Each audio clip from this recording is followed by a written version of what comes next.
a number of completion. That's why Shabbat's the end of the weekend. We relive from the work we completed. Then we wake up Sunday morning feeling refreshed. In our mind, in our spirit, and our soul. Yeah, grab the kids, gather round in the home. Yeah, turn the music up loud, let it flow. Grab the shofar, raise it up, let it blow. Praise to Yahweh, it's a holy day. In the world think we crazy, but it's okay. We know following commandments is the only way. If you wanna walk with God, then you gotta obey. Trusting in the Father cause he knows best. Walking in his way, got us so blessed.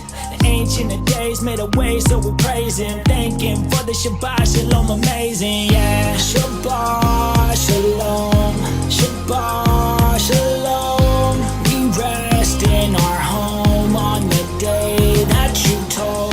Shabbat Shalom, Shabbat Shalom. You give rest to our soul on Shabbat, we shalom. It's a habit, gotta have it every seventh day, the Sabbath day. Blessed by the best, so I do whatever Abba say. Child at your boy, breaking bread, sipping Cabernet. It's a holy day, so I'm resting every Saturday. On a Friday night, I'm studying the Torah. I see the light and it's brighter than the aurora. Lighting up the candles at the top of the menorah. Fire up a roast, no Sodom and Gomorrah. It's a feast day, right at the ending of all the weekdays. Every week it replays like the Father in heaven, the greatest DJ. And I'm jamming to what he plays in my PJs with the fam. And I've been way too blessed to be stressed, but it's best to refresh, decompress in the nest and recenter. Come and take a breath, recollect on the seventh day of rest, cause the Sabbath is a day to be remembered. Blaze. Shabbat Shalom, Shabbat Shalom. We rest in our home on the day that you told. Shabbat Shalom, Shabbat Shalom. You give rest to our soul on Shabbat, we shalom. Shabbat Shalom, Shabbat Shalom. We rest in our home on the day that you told. Shabbat Shalom, Shabbat Shalom. You give rest to our soul on Shabbat, we shalom. Hope you guys enjoyed that brand new release from West Blaze Music and Mike Maranatha. Shabbat Shalom. And if you're ending your Sabbath, hopefully this will be a blessing for you as we are going to have a speakers panel tonight from the Kingdom Crew Conference this year. All the speakers that are available are going to be showing up tonight in order to interact with each other and also with you in the audience. So if you have questions, the easiest way for us to see the questions with the amount of people in the chat is for you to put them in all capitalization. And that way our moderators can see them, we can see them, and we'll try to address them as we go. So you guys are awesome. Thank you for being here and enjoy. Hopefully you're enjoying the conference. And without further ado, I'm going to bring on our guests tonight. So we have our brother West Blaze Music. Welcome, brother. Shabbat Shalom, brothers and sisters. Thank you for having me, brother. We have Matthew Jansen from Ministers of the New Covenant. I'm still bopping to that tune, Brother West. That's good. That's good. So we have Josh Keefe from Founded Earth Brothers. What's up, family? What's happening, Welcome, brother? Good to see you. I like your background. I appreciate you. I had a special order that it just came in. Nice. That's really awesome, brother. Thank you. We also have got already at attention, Andrew from Outside the Camp. I was like this for like 10, 15 seconds at least. Oh, no. Right, meditation is real. Reminds me of a summer camp for being in the band. Thanks for having me. Welcome, Joe from Anchor to Truth. Shalom, brothers. Good to see you. And Kyle from Anchor to Truth. Welcome, brother. Shalom, shalom. And Jonathan as well, the What's trio up? from Anchor to Number Truth. And now, not a trinity, but a nice trio. Well, brother. look, I did say I'm the oldest one in the group, so I would be the father. Jonathan would be my sister. I would be the Holy Spirit. So, Love it. Love it. That's great. Thank you, moderators, for being here and helping us be mindful of some of the questions we may miss. As you can imagine, as you've seen us do in previous Q&As, the questions can get buried in new comments. So if you do see a good question and we haven't addressed it, you're welcome as a moderator to copy paste it as a new question so we can try to see it. And I just want to thank everybody for being here and for helping out as moderators. You guys are awesome. being so faithful. Remember, we're going to always have people that may disagree with us in the live chat. We don't want to ban them. If they cannot control their disagreement in love and they get kind of nasty, just mute them until the end of the show. Maybe they'll repent and have a better attitude next time, but I'm trying to get away from actually just banning people from the channel if possible. Mm-hmm. So, just keep that in mind, moderators. Please abide by that standard if possible. And so, guys, thank you so much for presenting this year. Many of you have already finished your presentations. I think some of you, if not, hopefully all of you, are going to be joining us tomorrow for Honor of Kings as well. But and then we've got a special presentation tomorrow for Days of Noah at the end of the day. And then even though Ken couldn't make it tonight, he's going to be presenting his in the morning or mid-afternoon tomorrow. So yeah, we're really excited because so far we're on day 6 of this. So far, everyone's got to present. There's not been any big major issues. And it seems as if the people are really enjoying what's been put together. According to you guys' schedules and when your presentations were available and my particular schedule, because we've been doing a lot. I did not expect, even just with the virtual conference, to have so much behind the scenes to be doing. I thought I had all this stuff like shored up and ready before we started. And then once we started, I was wrong. There was more that needed to be done actively every day.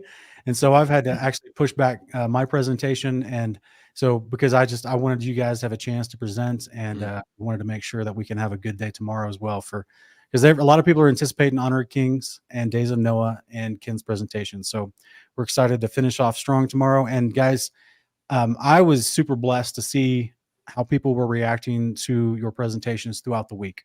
And I think that the Father truly, I want to just commend you first off for putting so much effort and time into creating your presentations, because I think they were amazing. They were all great.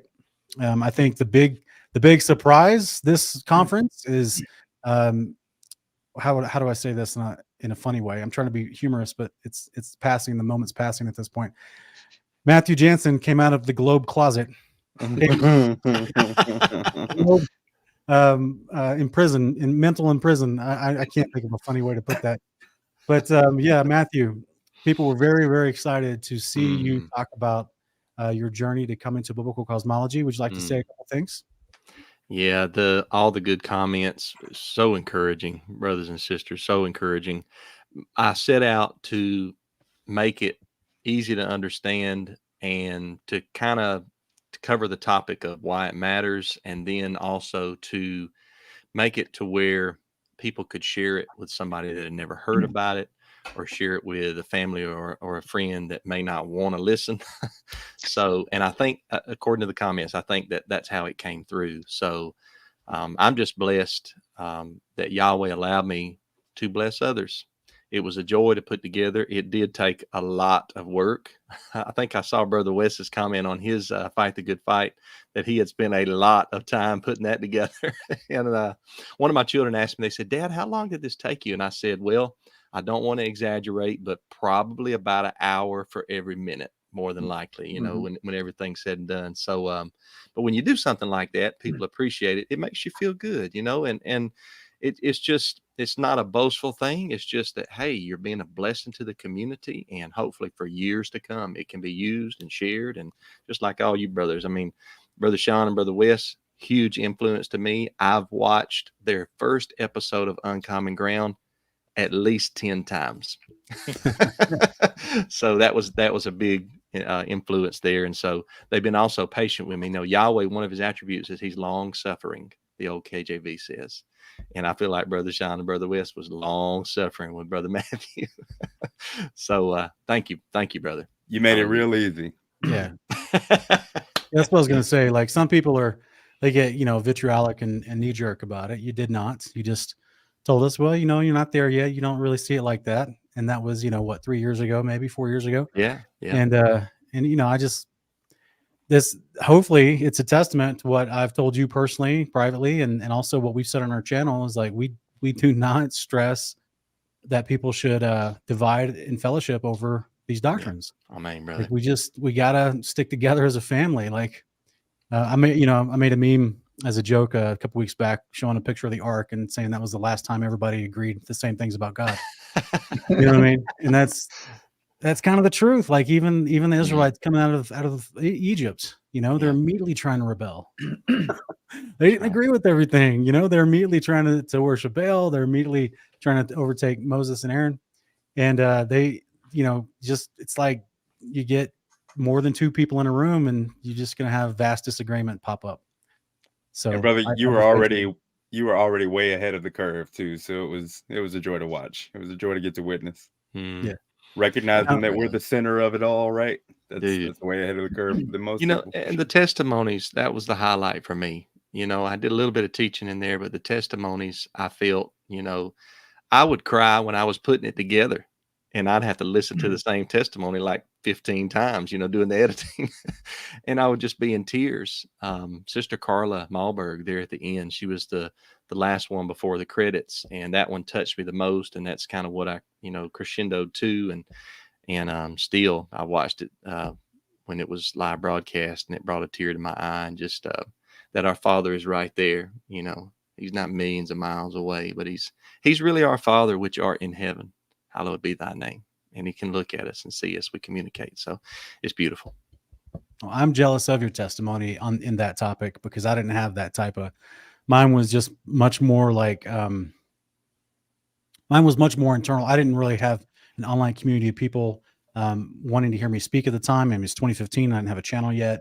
Just people only knew me in like Facebook flat earth groups, because I was in there testing the ideas with questions and other biblical type groups. And so no one really knew me in my personal life, except at the time the girl I was dating, where I told her, and she kind of like, oh, okay, interesting. It wasn't really a big point of contention. So it wasn't a striving thing to come to a conclusion on. I had this weird bubble of no contesting. Then I could just study it out, and it probably took me 2 weeks, because to me it was like more like a missing puzzle piece. And so it wasn't this grand journey or moment, or I kind of, I'm envious of your journey that you described, because to me it was like it was more like I felt sick to my stomach immediately, because I was like, this makes so much sense. I don't know how people are going to take this. People already think I'm crazy for wanting to be a Christian as a standard. Number one. Yeah. Two, they think I'm crazy because I want to know the Bible. I actually want to read and understand the Bible, even amongst Christians. I was at this weird reality in my life where I was noticing that. And then I'm like, now if I add this on top of that, what's my family going to think? What's my, what's this girl that I was dating at the time, what's she going to think? Like, what are people actually going to think? And it was very boring coming to this understanding, basically. Right.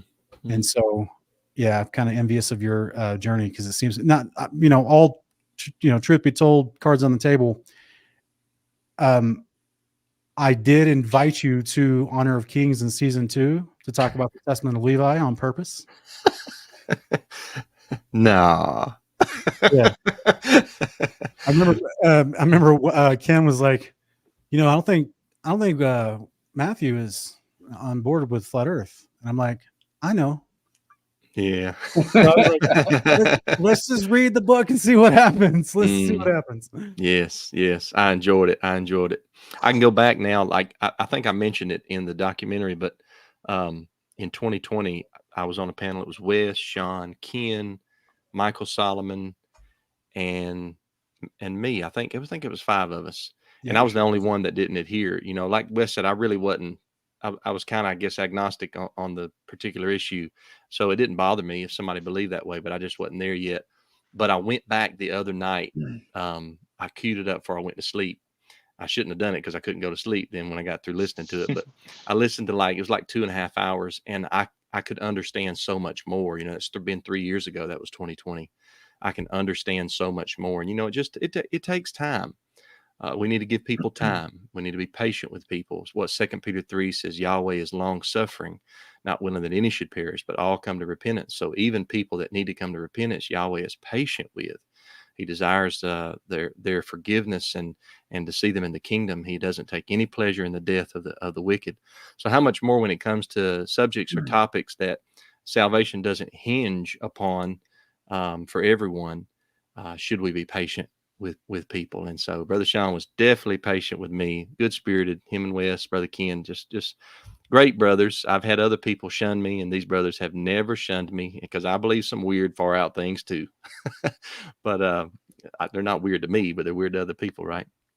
So anyhow, I've said enough. Let some of these other brothers talk.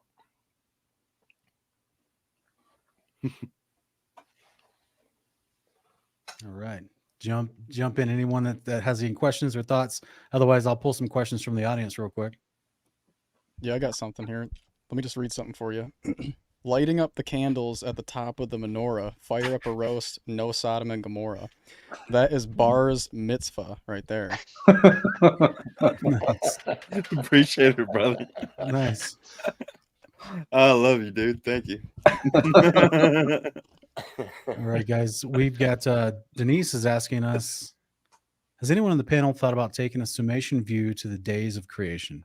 Meaning the Father worked creating during the day, evening, then morning, first day, second, etc., morning, beginning, AM. Not sure if I understand the question. Does anyone else have a better grasp on what you think she's asking? Sure, a little bit. I know it comes into the debate about when the 24-hour calendar day would begin. I feel like a lot of people bring this up when that discussion happens, is when was the creation actually taking place and at what time frame of the day. And something I was just pointing out in the Discord chat the other night with some brothers and sisters is that a lot of people overlook the testimony of Jubilees, chapter 2, as well as 2nd Ezra, chapter 6, when they're considering the works that were done on the first day and when they started. And so it's interesting to me to point out that when God says in the beginning, and it was dark, and then he brought forth the light, that wasn't before the beginning. It was in the beginning, and the beginning was the first day.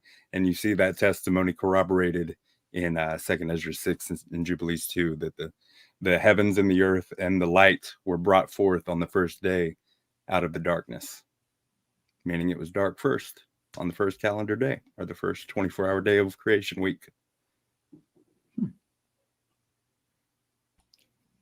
What are y'all's thoughts? Agree or disagree? Jump in. Well, there wasn't anything at that point that needed light, but the light was provided without the sun, moon, and stars. Wasn't a need for it at that time. Yeah. That light of heaven, the light of immortality, right? Mm-hmm. Yeah, so I'm guessing. Oh, sorry. Go ahead. No, go ahead. I was just wondering, are they thinking like, was he, when he's doing his creation and making things, when the sun goes down, did he stop, or was he like continuing on with creating? Is that kind of what they're saying? Yeah, I'm not sure. I just wanted to give them a chance to have their question asked, but I wasn't entirely. So from creation to cremation. There you go. Wow. We've always said cremation is okay because at the resurrection, you're getting a new body anyway. Whether you drown in the sea and are gobbled up by fish, whether you're thrown into the furnace in ancient Babylon and burned with fire, whether you die an old man's death in your bed and surrounded by loved ones, all of it equals you're resurrected at some point, whether the wicked or the righteous. And if you're the righteous, you're resurrected to a new body that's made of water and spirit, according to my understanding, something that's called glorified. And if you're wicked, you're resurrected back to a regular body, kind of like Lazarus was resurrected back to, or his body was brought back. And that's where you'd stand judgment to be thrown in the lake of fire. So in our view and understanding, how you die, how your body decays doesn't affect your salvation. Correct. Yeah. Mm-hmm. I always think of it like when somebody asks this question, and it's almost like asking, is your salvation affected, or are you not going to be able to be resurrected if you died in an explosion or in a brutal fire? Like, of course not, right? All have been taken from the dust, and to the dust we return, right? William Tyndale burned at the stake for translating the Bible into the English language, right? So some people say, don't offer your children in the fire to Moloch, right? But that's one, offering to another deity, and two, that's burning somebody alive. Okay, so we're talking about a dead body. I understand nowadays cremation can be less expensive for people. Everybody doesn't have a bunch of money to spend on a dead loved one. I think funeral expenses are outrageous to start with. So I think the Hebrews' preference was entombment. We see this like the bones of, what was it, Joseph in the book of Genesis. were carried. And but I told my children, I said, I want y'all to put me in a tomb when I die, like the Messiah, like some of the other people. All of Abraham's family. They all laughed at me, but I don't think cremation is a transgression of the Torah to take a deceased loved one's body and to get rid or do that to it. I mean, you're going to disintegrate no matter what you do, right, in the grave or in the tomb. So sin is the transgression of the law. Never forget that, people. 1 John 3 verse 4. So if the law of Yahweh is not against it, either directly or it's an extremely implicit reference, then don't try to add to the Torah. Deuteronomy 4 verse 2. Don't add to the Torah. And Matthew, this is where I've become more increasingly conscious of that definition of sin. As you know, we do online ministry, and I interview pastors and professors, and they have differences in that definition of what sin is, because in most mainstream modern churches, if they don't have the commandments and the law and the prophets as a standard of behavior, then it becomes arbitrary how each denomination and sometimes each local pastor at that church defines wrong behavior. And it's really wonky, because then it becomes like, all right, now you can't wear makeup at for no regard at all. And now you got to wear, cover your ankles and your wrists. Now you can't comb your hair. Now you can't, what I'm saying? It gets really odd, community to community. And basically people are just making up their own definition of sin. Yep. Amen. Like some of the Pharisees in the first century, right? They usually have a few that they agree on are still sin, like homosexuality. That's still, we're going to keep that law. Yeah. Well, that's even changing. Yeah, that is too. Yeah. Andy Stanley. But they'll tell you it's done away with, and then they'll condemn those people to burn forever. But I'm like, you just literally told them there's no more law, right? But you're getting onto them for not keeping that law. Yeah. Yeah. And then you got the mass confusion where individual churches will say, well, if you try to keep the commandments, you're somehow dishonoring the cross of Christ, the finished work on the cross of Christ. Yeah. and suddenly you're in sin by trying to do what other people were reprimanded for not doing. Like, it just none of it makes any sense. That's why if you move away from the standards the Bible gives you, and you start making up your own standards, this is, to me, and you guys can tell me if I'm off on this. To me, this is what Yahweh is always saying in the law and the prophets, where he's saying, these are my judgments. So like, he's judged what's right and what's wrong. That's become his judgment, because it turns into your own personal judgment. Like, each pastor starts making up their own judgments on what's sin and what's not. Pillow space for Jesus, can't dance, can't wear skirts, can't go swimming. You know what I'm saying? Like, all these become judgments. They're judgments on people's behaviors. And Yahweh's already declared, hey, I've shown you my ways, my judgments. They're righteous. They're eternal. Amen. They're higher than yours. They're greater in wisdom than yours. Amen. So what do you guys think about that? I grew up around people that believe that kind of stuff, Sean. So with the long sleeves and no makeup, no jewelry, things like that. So it hits home with me. Church standards is what they called them. You couldn't even have a beard. If you wanted to serve in the church and be on the platform, music ministry, you weren't allowed to have a beard in some of the churches I would go to. It's ridiculous. They wouldn't let Jesus on the platform, right? It'd be crazy. No. I've even heard arguments that the only laws that are relevant are the ones that were repeated in New Testament.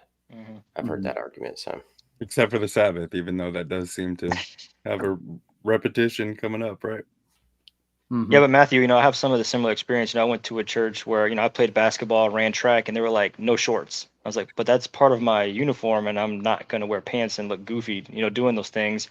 And we were just reading today in our Bible study in Romans chapter 2, and it goes through so much of this judgment and who can judge and how do you judge, and maybe we shouldn't be judging at all because of the unrighteousness in ourselves. We need to flip that mirror around. And it's interesting to see that how quick anyone is, especially an organization from a leadership standpoint, that they want to go into someone else's life and someone else's faith walk and put judgment upon them.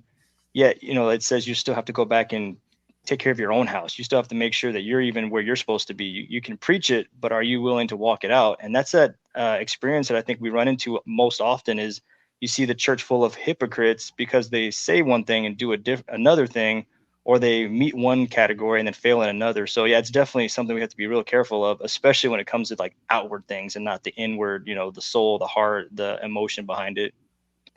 Amen, brother. Amen. And I would say it's also it's not an issue if you have a personal conviction about something. Sure. And even if those convictions are for specific time frames, not just an all the time thing, but to impose that on someone else and to say that this is the way it's supposed to be. Even if you believe God told you that this is what you needed to do, imposing that on someone else if it's not in Scripture is kind of a tough thing. It reminds me of the vow of the Nazir in number 6. You could take a Nazirite vow. It wasn't required for you to take one, but you could, and you would be consecrated, some people for life, some people for a period of time, but that didn't mean you walked around condemning everybody that wasn't on a Nazirite vow, right? Right. So, Right. yeah, I tell the congregants where I teach that if something's a personal conviction, I make it clear that that's what it is. I'm not teaching it as law or commandment across the pulpit. Very good point there, Brother Kyle. And to your point about repeated in the New Testament, my go-to is like Exodus 22:19, where bestiality is condemned, and then also in Leviticus 18. It's not repeated in the New Testament. Bestiality isn't. And I've got a list of like 10 on a debate chart I made one time where there's 10 laws that I came up with, and they're kind of gotcha ones where when you tell them to people, they're like, So, that's not the litmus test, right? Yeshua said not one jot or tittle. That's right. Matthew 5:17-19. So that's the smallest letter, and even the strokes of the letters, the little curvatures in the letters, wouldn't pass away until everything is accomplished, and that hasn't happened yet. So keep the law, people. Keep the Torah. That's right. Yeah, and I got told this morning because I mentioned in my presentation having the faith and the commandments aspect that's in the New Testament, and someone's like, you're doing away with grace. Or you're saying you're not saved by grace, and that's ridiculous. You're unlearned, saying you're not saved by grace. So you don't even have to say anything about grace, and they just assume. I think that's a big assumption that we all assume we weren't saved by grace, that we were saved by our ability to keep commandments, and that's why we're here. Do any of you guys feel like that's why you're here, because you were just so righteous in keeping commandments you earned favor? No. Yeah. I mean, that's the biggest thing that people think. And I guess we don't say enough, like in our presentations, like we're not saying we're saved by grace, but that's instantly what comes to mind when somebody just adds one commandment to what they were already doing, or, some appointed times. Like it's a really, really, really big deal, but they never been out of shape. You can put in, there's people that work all year putting out Christmas lights for this big, event. And no one's like, hey, that's a burden. You shouldn't be putting yourself under that burden. It's just right. Wow. Great point. Wow. I love the part in your presentation about the narrow way too, Brother Josh. Yeah. That was good. Yeah, that's kind of what I pictured. And I feel like when people get caught up on one side versus the other, they start tipping over. But it was always here. It's about both. That's who the enemy's going to war with in the end. It doesn't say he's going after those commandment keepers, or he's going after just this one group. It's like, yet that pull in this world, I, from what I've seen coming into this, was you have so many people. It's all about faith. It's all about faith, not about works. And then you have the other half. It's like, it's all about works. It's all about works. And so it's like, now we're starting to see a lot of people going towards that more narrow path where there's both. And I think that's why it's narrow, because you're going to be hated by both sides now, so you're on that narrow path with both sides hating you. It's not. Yeah, we see that in Revelation, where it talks about those who keep the commands and the testimony of Yeshua. Like you said, it's both. There's an and in that statement, and we forget the and we just lump it all together and call it grace. And it's like, nope, there's definitely an and, which means two things. Yeah. When people Yeah, it's condemn, almost as if- I was just gonna say, when people condemn, they often act like faith with works is dead. Like you have nullified your salvation if you're considering trying to do the good works of the law. Whereas it's the opposite, as we know, faith without works is what's dead. So throw this on screen here for anyone that's interested in the live chat or watching this. And just to get your opinion, everyone on the panel tonight, real quick, on this topic of grace. The more I studied the front of the Bible, the more I realized that the grace of God is literally what grace means. It's favor and kindness extended to you. And there's a process by which that happens. And that's through the mediation of the priesthood he instilled in his Torah, his commandments. And so this is why we have the grace of Christ. We have the grace of God through Christ, Acts chapter 20. We've got this concept given to us because of Christ ministering as our high priest. But it's like a lot of modern day people leave out the Christ is the priest part that facilitates this grace being given to you freely process. And obviously it's not a license to sin. It just means you get favor of God now. And this is where I think that, Christ being in charge of the Holy Spirit, pouring out the gifts is a part of that process. And that kindness, those gifts of the Spirit that can be given to you is a part of that kindness. So we did a kingdom portion several years ago to where I just tried to introduce the idea that what if everything we've been like that boring book Leviticus in the front of the Bible, what if that was just showing you the grace of God? Mm-hmm. So that you could have a better understanding when you get to Paul's words, and he's constantly talking about, the grace of God is given to you through Christ. It's not just some mystical new idea that Paul came up with. It was already a fundamental concept of Paul understanding who the priest was, what his role was, and now what he's facilitating on your behalf because of Christ's incredible obedience and the honor position where he's exalted at the right hand of the Father. And now you get the Father's favor extended to you, which you do not deserve, but you get it because of Christ. And so I think it's like, I think about my life, the more I study the commandments and leading up to, where I have more maturity, right? The earlier parts of my life. And I think about like, oh man, God's kindness through Christ was so forgiving to me when I was so ignorant of certain things and sometimes willfully transgressing certain things, just because I was yet to be disciplined. Father disciplines the son he loves. And he was disciplining me slowly, then more harshly. And then, so I just think sometimes if I could put a metaphor of, being on a cruise ship and all the honored guests are in the galley or in the banquet hall, with the captain, I feel like I'm the stowaway sometimes. I'm just like, thanks for letting me on. I won't make a stink, it's like, I don't deserve to be here, but it's like, ultimately, we're all been shown that favor and kindness, right? Yes. Mm-hmm. This is why I think it's so important in the same chapter that James is talking about great works and faith. And he's also talking about not showing favoritism on outward appearances, because we all have to show our faith by our diligent obedience to Christ. And that standard is the commandments. It's none of us get a free pass. And so, anyway, that's what it makes me think of, is that the grace of God is literally built into his law, but it's facilitated through Christ's priesthood. What would you guys say about that? It goes hand in hand with the idea people have that think that if you're going to keep the law, you better keep it perfectly, or you damned yourself. Whereas they'll project that onto what they think happened in the Old Testament. They think everybody before Christ had to keep the law perfectly, or they didn't have salvation. Mm-hmm. But we know that's not true, because if that were, there would be no need for a priest to make atonement for your transgressions of the law. Beautiful. I've heard Brother Sean and I've seen Sister Lindsay on Facebook mention that point numerous times. It's an excellent point. Reformed theology has popularized that God demanded perfection.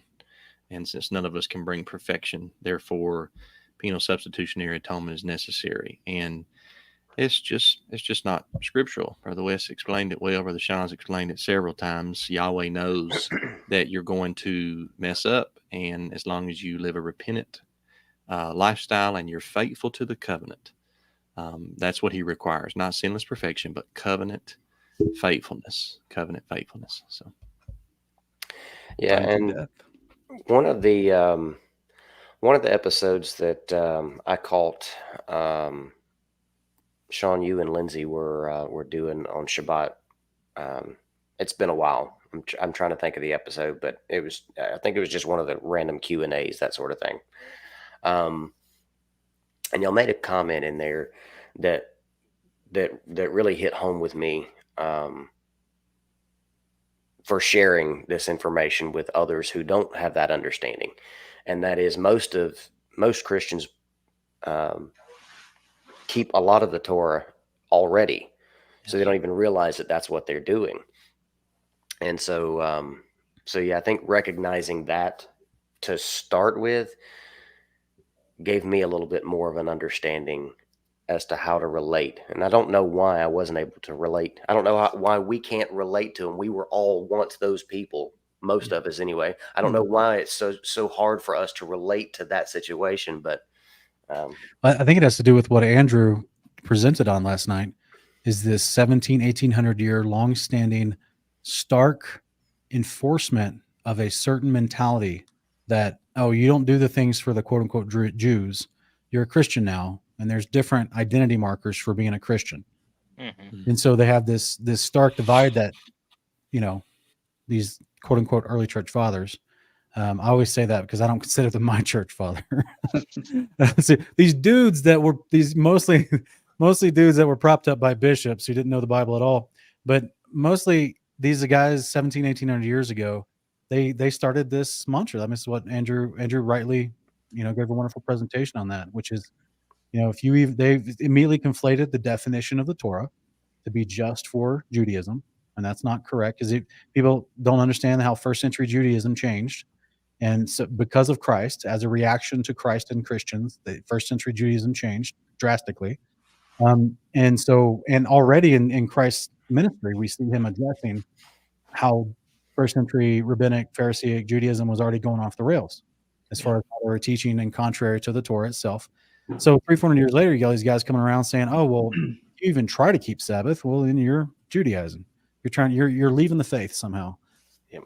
And so when you, in the modern day, Kyle, you've grown up hearing that same story all your life in most modern day churches. The moment you make that transition in your mind to realize, oh, it's not some scary thing to take a day off of work. I do that anyway. HR laws make you do that in the United States anyway. You can't work 7 days a week anyway. That's right. So, and if you do, you have to have a certain amount of hours. It's all legal. I mean, it's so funny how culture even abides by the Sabbath subconsciously, and they don't even realize it. Yeah. So it's you come out of that, it's like crossing train tracks, right? And then and you're looking over there and you see them veering off more and more, and you're like, oh man, like it's so hard to relate to them anymore, because there's this mindset switched so drastically into realizing, this word Torah is not a scary thing. This idea of the feast is not a scary thing. Oh, I observed unleavened bread this year and God didn't zap me with lightning. You know what I'm saying? And, oh, he's still answering my prayers, and I'm still growing with Christ and my knowledge of the scriptures. And I agree with you. It's like that's what we jokingly call the Torah cage stage, where people come to the realization that Torah is beautiful, and then they want to share it so zealously and fervently with everyone else. It's like you're Neo trying to pull people out of the Matrix, and some people aren't ready to be unplugged. That's right. Yeah, Sean, I think to your point too about grace coming out of that Levitical system, when we see Yeshua walk on the scene, he doesn't go around changing everything. He actually, you see that grace kind of emanating from him. When they ask him, well, what kind of laws do we follow? He never said, well, let's bring out the whole book. He said, you know what? Let's start here. Let's start with these two. Let's get to the heart of the issue. Same thing with Paul and the Corinthians. He said, let's start with these four. Let's get you in the door. Let's show you some love. Let's put some love on you. And let's kind of walk this out and show you why these things are important, or how we go about doing this. Like we talk about the difference between the Old Testament and the New Testament. Mount Sinai, they got all of it all at once. Where when Yeshua's on the scene, they're kind of getting these bite-sized increments of, hey, I know it's kind of difficult to, get this cultural difference. And I know the Jews had it for a while. Now we're bringing in the Gentiles and the Greeks, and this is going to be weird. But let's start here. And let's get you guys kind of that engine warmed up. Let's get a little bit of progress. And then once we get to running and moving, all the rest of the things are going to fall into place. And I think, we're on that side of the scenario where we just got to get these little bite-sized bits to start off. And then we should take that and start running with it. I think a lot of times we either run away from it, or we get that first taste. We're like, don't like it, and then walk away from it. And, Jesus is telling you, but the law is good. If you love me, keep my commands. Why would you stop doing this? Even if it's just one at a time, at least start to get them and start to walk them out. It reminds me of Exodus 16, brother, what you just mentioned. People focus on Numbers 15. I think it's 32 through 35, where the man was stoned for violating Shabbat. Mm-hmm. But they forget Exodus 16, where they were just told not to go out and gather the manna, right? And at the end of the chapter, what did? They went out and gathered the manna. Some of the people. Nobody was stoned. Nobody was put to death. Yahweh just said, look, you got to keep my commandments. Why'd you go do this? Slap on the wrist. Let's get back in the race. That's grace. That's mercy. It's beautiful. So people forget that Yahweh is a mighty one of mercy. He doesn't zap people for no reason. Yeah. He sits on the mercy seat, right? Not the come down and kill everybody seat. Man. Real quick, we have a question from a 6-year-old. Bree Upton is asking. She said her 6-year-old is asking us. She would like to know if dinosaurs existed. Well, let's define our terms. Are we talking about some creatures that lived and died before 65 million years ago and were made extinct by a space rock coming on a collision of to Earth? That's the narrative we're given for what dinosaurs are. So definitely not T-Rex like arms? we're told. Yeah. They didn't exist like we're told, but also we have proof, the bone fragments, because there's not a complete set of dinosaur bones in existence. And you can look it up on Google, and it says because some of them washed away. And so these giant bones, one the size of your sofa, washing away, it would take a massive flood to wash away bones that big. A flood like the one of the days of Noah. And since then, scientists have repeatedly found on every continent soft tissues on these bones, meaning they're not millions of years old. They're thousands of years old, which puts them in pre-flood timeline. And so they can prove that. And not only that, there's a guy named Mark Armitage. Check out his work if your daughter wants to learn about that. If she's fascinated with dinosaurs, he's done some forensics on these things, and he did little cross sections. He cut up little thin slivers of these bones, put them under a microscope with special dyes to make the iron deposits. Like if you had blood clots, it would show up with the iron. And he saw that they had blood clots in the bones, which means that they drown. And because when something drowns, the blood clots in the bones, of course, the flesh goes away, bones are still there. And so on every continent, again, they have proof that all these things drowned on every continent where they find them.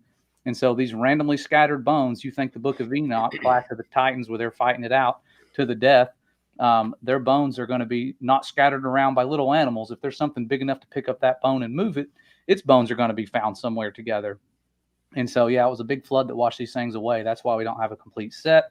And if anyone's going to know where these bones are once they've died, it would probably be the ones they belong to, because the giants, it says, became unclean spirits. And so they would know where they died. They would know where their bones are, and they could lead people to these things to either hide them or make them into something fake, like a model of a dinosaur that we see in the museums. It's a great answer, and just let everyone know, Josh teaches high school, not kindergarten, so that's why his answer was a little more in depth for a 6-year-old. Hopefully, keep this video, and you'll understand it more in 14 years. But that was a great answer, Josh. That was so unexpected. That was a wonderful nugget there. I would put forward that they still exist. What would you guys say about that? I'm going to pull this up real quick. You guys can tell me what you think about this. I'm not going to say it's impossible. Well, if you go to YouTube in the search bar and you type in Honor of Kings, Uncommon Ground, and Leviathan, you're going to see 2 videos pop up that you can take a look at, where we go through what Scripture talks about: a massive creature, lizard-like, dragon-like even, that has no equal on the earth. This Leviathan character that is still alive today and will be alive until the coming of the Lord. He's actually used specifically for a reason on the day of the Lord. What do you guys think about that? Oh, yeah. I can't wait to watch. It's got the Leviathan has fins and scales, as it's described in the book of Job. Behemoth, we'd encourage you to watch the Uncommon Ground episode, because there's some interesting stuff about Behemoth I rarely see people talk about, considering what sort of animal it could be likened to. Isn't the term that's used for Leviathan a serpent? Isn't that what twisting serpent? Yeah. It's used in the Septuagint also. Yeah. I think that's also something that over time has been potentially intentionally mixed in with the idea of a snake, because we have this serpent referenced as scales, fins, the whole deal, right? Mhm. And isn't there talk of some people eating Leviathan at That's some right. point? That's what Sean was alluding to. Yeah, the purpose Yeah. that they were created for is to feed the survivors of the nations, the mortals Right. left over after the second coming. Matthew So- 22, 1-4, the fattened oxen and the calves are killed for the wedding supper of the Lamb. That's the resurrected saints. The people outside the city, they're going to eat Leviathan and Behemoth. Right. So this is a clean animal, Both right? are. Whatever it is, this is a clean animal. So I think there's a big misunderstanding of what serpent truly is today. Well, yeah, my wife has a big. She studied that out like to a different level a few years back, and so she has a interesting take on it. But yeah, she looks at it because like we were just going through Enoch, and it's in the parables, and so she's like, well, since it's in since it's in the parables, maybe there's more to it since it's a parable. Because when I first read it, yeah, I kind of saw it the same way, like it's going to be literally eaten of. But yeah, there's like those two great monsters on the fifth day, and her view of the fifth day would be more like the millennial fifth day, that some of the things that arose, and so some of the like mainstream, powers that arose. She might be coming in here. Nope, never mind. That's my daughter. I thought you heard talks about this, so here she comes. I'm here. But we're still alive, honey. Hello there. So we are saying though that Leviathan's not a demon. Is that what we're saying? Correct. Yeah. Right. We're not sure where that came from. Could I have have been no idea. an early church figure somewhere along the way, maybe. Yeah. Yeah, it supposedly, I mean, Second Esdras, First Enoch, and Baruch 27, right? Second Apocalypse of Baruch, chapter 27, 29. 29. Yeah, it Mhm. all talks about these two creatures made on the fifth day. Payable. So Second Esdras chapter 6, First Enoch chapter 69. Depends One- which version. 58 in one of them. 68, 69, depends on the translation. And then the Apocalypse of Baruch chapter 29, they all have the same story about these creatures. That they Second were, Ezra 6, 51, 52. yep, created on the fifth day, and they're made specifically for the purpose of becoming food once the kingdom comes and Christ returns. Because when you put all the descriptors of the day of the Lord and the 42 months leading up to the day of the Lord, you put all the descriptors together and all the destruction, the war, the famine, everything going on, the earthquake that destroys all the cities of the nations, people are not going to have food. Like, it's going to be an absolute dire situation for those who survive that 42 months and do not get resurrected.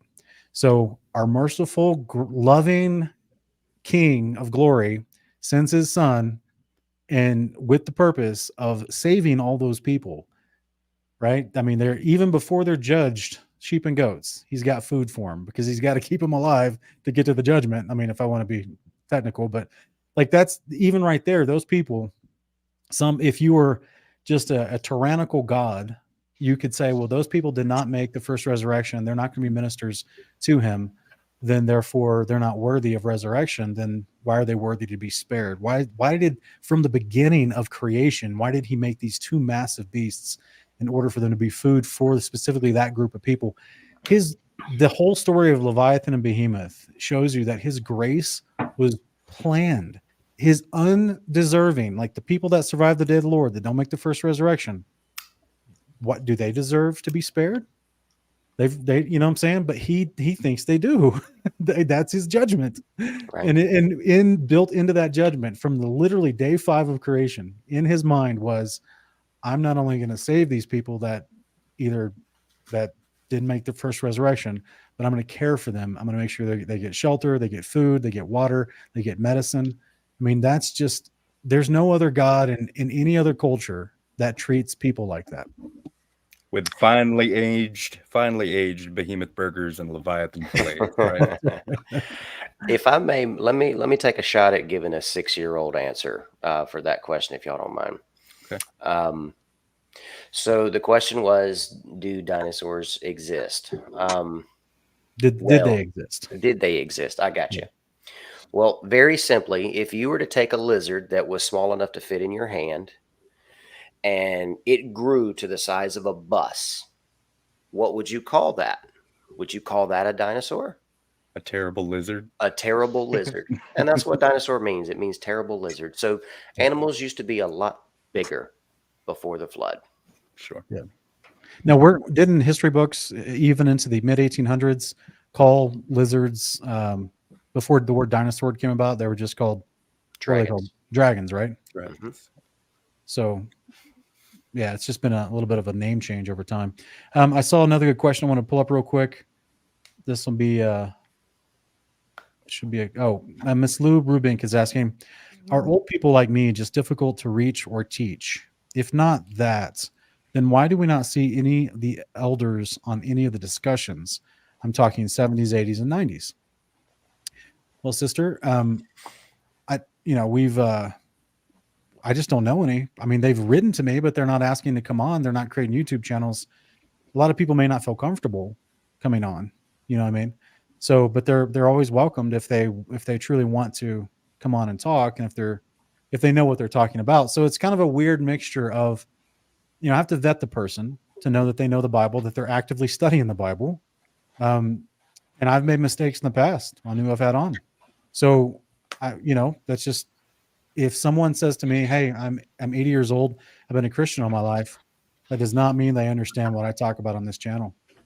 So there's a vetting process involved. There's no age disqualifier. It's just more along the lines of everyone you see on screen tonight, they've put the time in to not only build a relationship with me, but they actively know the scriptures, are actively studying them, teaching them. They go through all the extra background work it takes to have a screen with the background and a camera that, is in focus, everything involved in it. And so that's why I've invited these particular guests on, but we're not opposed to having senior citizens on.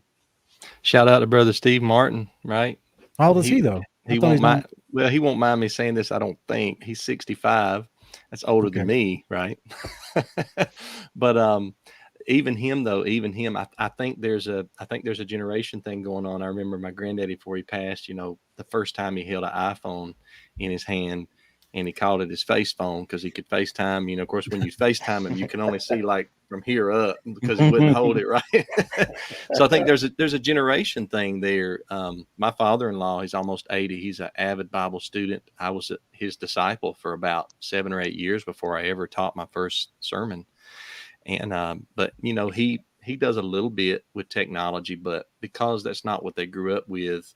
Some of them just, they're just not comfortable to come on. But Brother Steve said, I remember he said, I'm lost when it comes to this technology. I think his daughter does everything for him.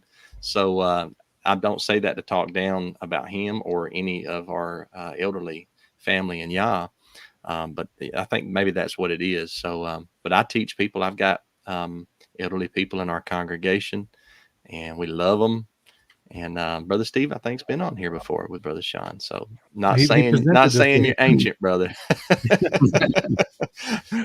Yeah, I just didn't realize I thought he was in his early 60s, but I didn't think he was 70 yet. But so he's doing well for his age, in my opinion. Yes. I mean, yeah, and I would also add to that, guys, that I think a lot of the older gentlemen are probably within their community doing what they do best, and that's just leading their communities. Amen. So with all the multimedia stuff, that may not be their stick, and that's okay. But if they're in the community doing what the older men are supposed to be doing, that's training up the younger men.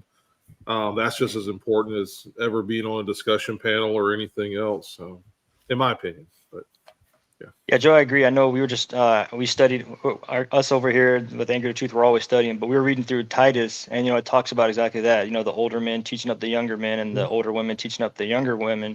So that system's built in and set up from the Father, and we're actually going to see that play out a little bit too, in the importance of both roles. There's not one greater or less than the other, and we see that in Joel 2. It says, "And it shall come to pass afterward that I will pour out my spirit on all flesh. Your sons and your daughters shall prophesy, and your old men shall dream dreams, and your young men shall see visions." There's a plan for everybody. There's a purpose for everybody.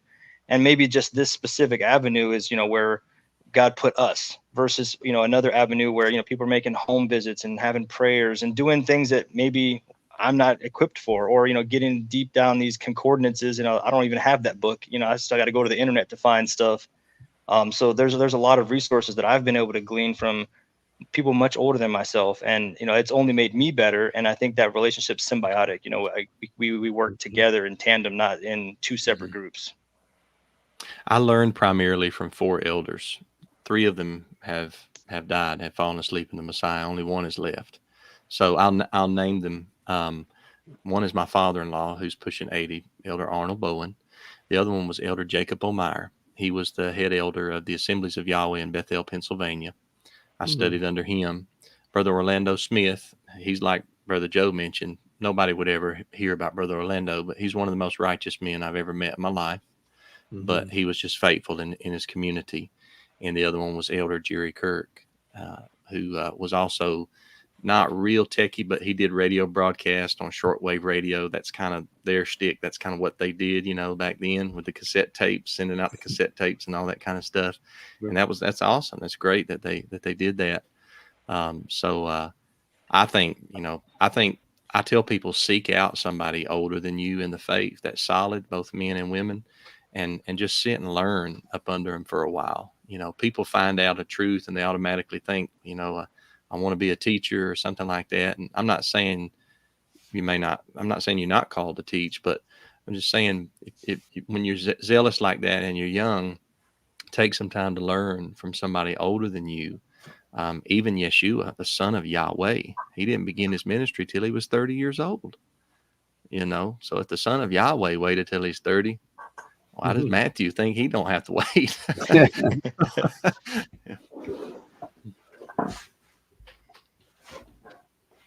Okay, guys, I appreciate all your contribution. We've got a fun question here. Era777 is asking if we can explain Deuteronomy 14:21. So I'll put that on screen for us to take a look at real quick, and for the audience to follow as we address this. I think it's about selling something unclean to a foreigner, I believe. Yeah. Now, I'm guessing, there's kind of looks like, unless you guys know if the second sentence relates to the first two, but otherwise it seems like it's addressing 2 different things, and maybe the question is about the carcass being sold. A lot of people I've seen make the argument, or they've been curious about how is it that if you may not eat it, and there's one law for all, then why is it okay to sell it to somebody that's a Gentile? I have a sermon on this particular law. I can't remember the title of it. Maybe I can drop it in the comment section afterwards if I remember. But there's a difference between somebody that has joined to Israel and somebody that has not.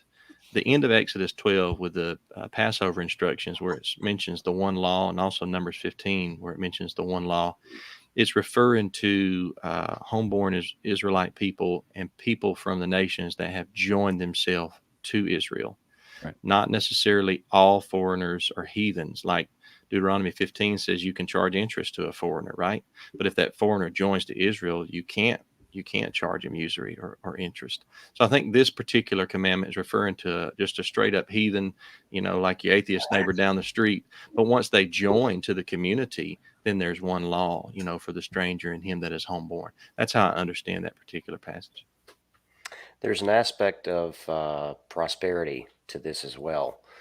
So if you have an animal that dies of itself, in other words, it's just an old animal, right? It dies because the animal's lived a long life. I don't think this is speaking of a sickly animal or anything like that, right? It seems to be just kind of a natural cause type thing. Well, anybody who's done any kind of animal husbandry, you would know that the older an animal is, the less desirable the meat is. But if that meat is eaten by the people who own it, that's it. That's the end of it. But if they're able to sell that to someone else, then they can then take that money and go purchase another animal if need be, or at least have a good start to doing so. So I can see that as an aspect of prosperity for the kingdom. It makes sense financially to do something like that. And I like what Kyle's saying, because the translation I pulled up, it said in a carcass, and that can be confusing to people because most translations, even the Septuagint, says it's an animal that dies of itself. So this is not speaking about, in my opinion, according to the previous context, Deuteronomy 14, it would not be giving license to eat an unclean animal or to sell an unclean animal to a foreigner who's not a part of Israel for them to eat. They're going to make their own choices if they don't want to be in covenant Israel anyway. But in combination with what Matthew was saying, if the foreigner, they're called a foreigner for a reason, and so they're residing in your gates. You guys, I mean, think about Mary and Joseph and the story of baby Jesus. There's no room at the end. They did have hotels back in the day, or a form of hotel back in the day for travelers constantly going through the land for commerce and for trade. And so this is why it's mentioning the idea of a foreigner that's residing there. It doesn't mean they're a long-term resident. It doesn't mean they're grafting in, but Right. be people coming and going through Israel for trade.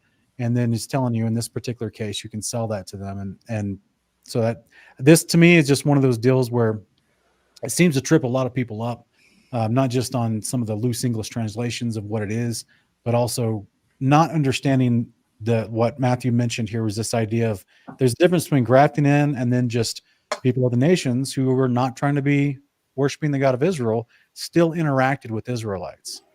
This has got them in trouble during the days of Isaiah because the Israelites were doing so much trade with the Assyrians. They lusted after their wealth and prosperity. So like there was a constant flow of people in and out. This is why, they didn't have, once how do I say this the right way? People get this strange idea from movies and also from the specific context of the conquest of Jericho, where they think that all cities were just enclosed, walled off, and there was no in and out, right? But that's not true. They did have walled cities, but this, like you see in Jeremiah 17 and Nehemiah, they had the gates open for people to come and do commerce and trade because you constantly had travelers coming through, and they were not always trying to graft into Israel, worship the Yahweh, and buy a plot of land and try to live inside the borders of the land. They went back to their home. So that's just trying to bring some contextual clarification here. My 2 cents. I remembered my sermon title was Even Canaanites Can Sin. So if you go to YouTube, maybe punch in Even Canaanites Can Sin, Matthew Jansen, it might pull up. I haven't tried it, but I was talking about this particular law, but I was talking about how that there are some laws that are across the board, across the world. The Canaanites were spewed out of their land. Yahweh gave their land to Israel because of their abominations. There's one chapter in Leviticus talks about it. It's not coming to mind, but there's other laws that are holy distinguishments for the people of Israel, so that when you join to Israel, if you're, let's say, a Canaanite like Rahab, and you join to Israel, you adopt the Torah of Israel, and there's not a separate law. And so Deuteronomy 14 would be one of those. And some, just like the Passover, you don't invite your Canaanite heathen neighbor to keep the Passover with you. But if they forsake their Canaanite ways and join to Israel and say, your mighty one's my mighty one, then all of a sudden, they keep Pesach. So yeah, they get adopted and they follow the rules of the house. Yeah. Yeah, it reminds me of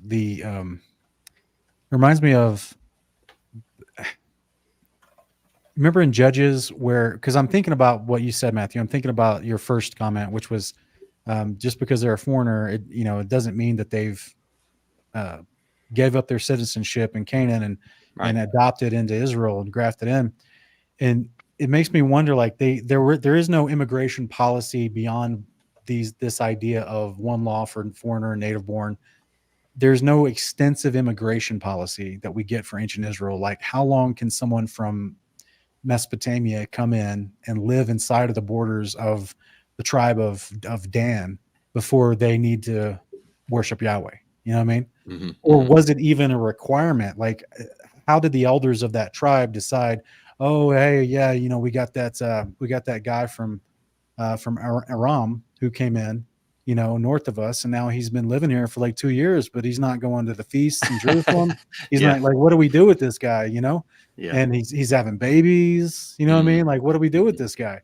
So it just makes you wonder, in the same regard, what was their incoming immigration policy and what was their outgoing immigration policy? Because in the book of Judges, You had the Danites lose their land to war and then give up worshiping Yahweh, start worshiping household idols, go to the north, capture a land that wasn't even originally a part of Joshua's conquest, Yep.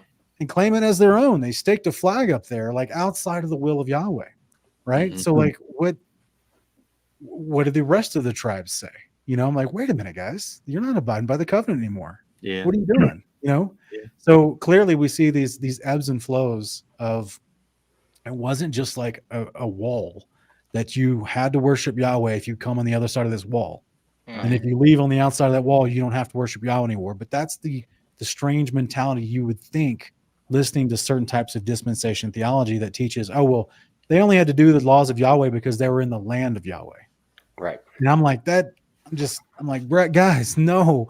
It literally says wherever you reside, this is the law for you. You know what I mean? So I'll stop ranting, but that just comes to mind that we don't have the extensive immigration policies of ancient Israel.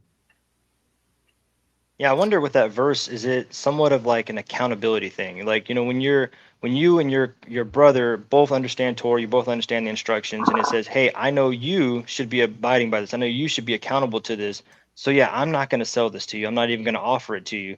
Where the guest, the sojourner, the traveler is coming in, that's not your brother in the faith. So you're saying that you don't have to be accountable to this, especially in that specificity. So I do just wonder if it's just a way to keep the community safe, and it's a way to keep your brother accountable as here's what you're supposed to do. But yet, if you're outside of that, you know, it's not going to be so strict to that letter because they're not accountable to the same, you know, strict standard that you would be.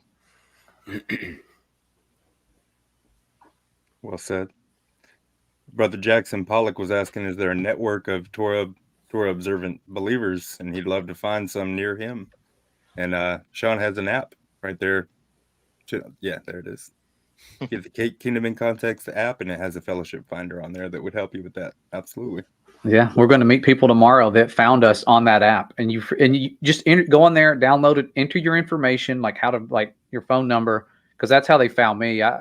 Sometimes I don't have a chance to go check the app, you know, daily, but if it comes in through a text, and that's what happened to me. It was someone that's like, hey, I found you on the app, and I'm like, wait, I put my number in that? Like I forgot I did it, and now it's like a blessing. They're like 2 miles away, or I don't know, 4 or 5 miles away, and we get to see them all the time. And wow, it's a big blessing when you have somebody. You feel so alone in this walk, and then there's people around you don't know, and that's why the Father's using people like Sean to help bring all of us together. I mean, right now we wouldn't be sitting here doing this if it wasn't for a certain laborer, you know, like, hey, let's all come together and unite. I mean, this is such a powerful thing, and it's a genius. I didn't, you know, it's definitely spirit inspired because it's brought all of us into a situation where we're not only united, but we're working hard to create things that help us dive further into the Word.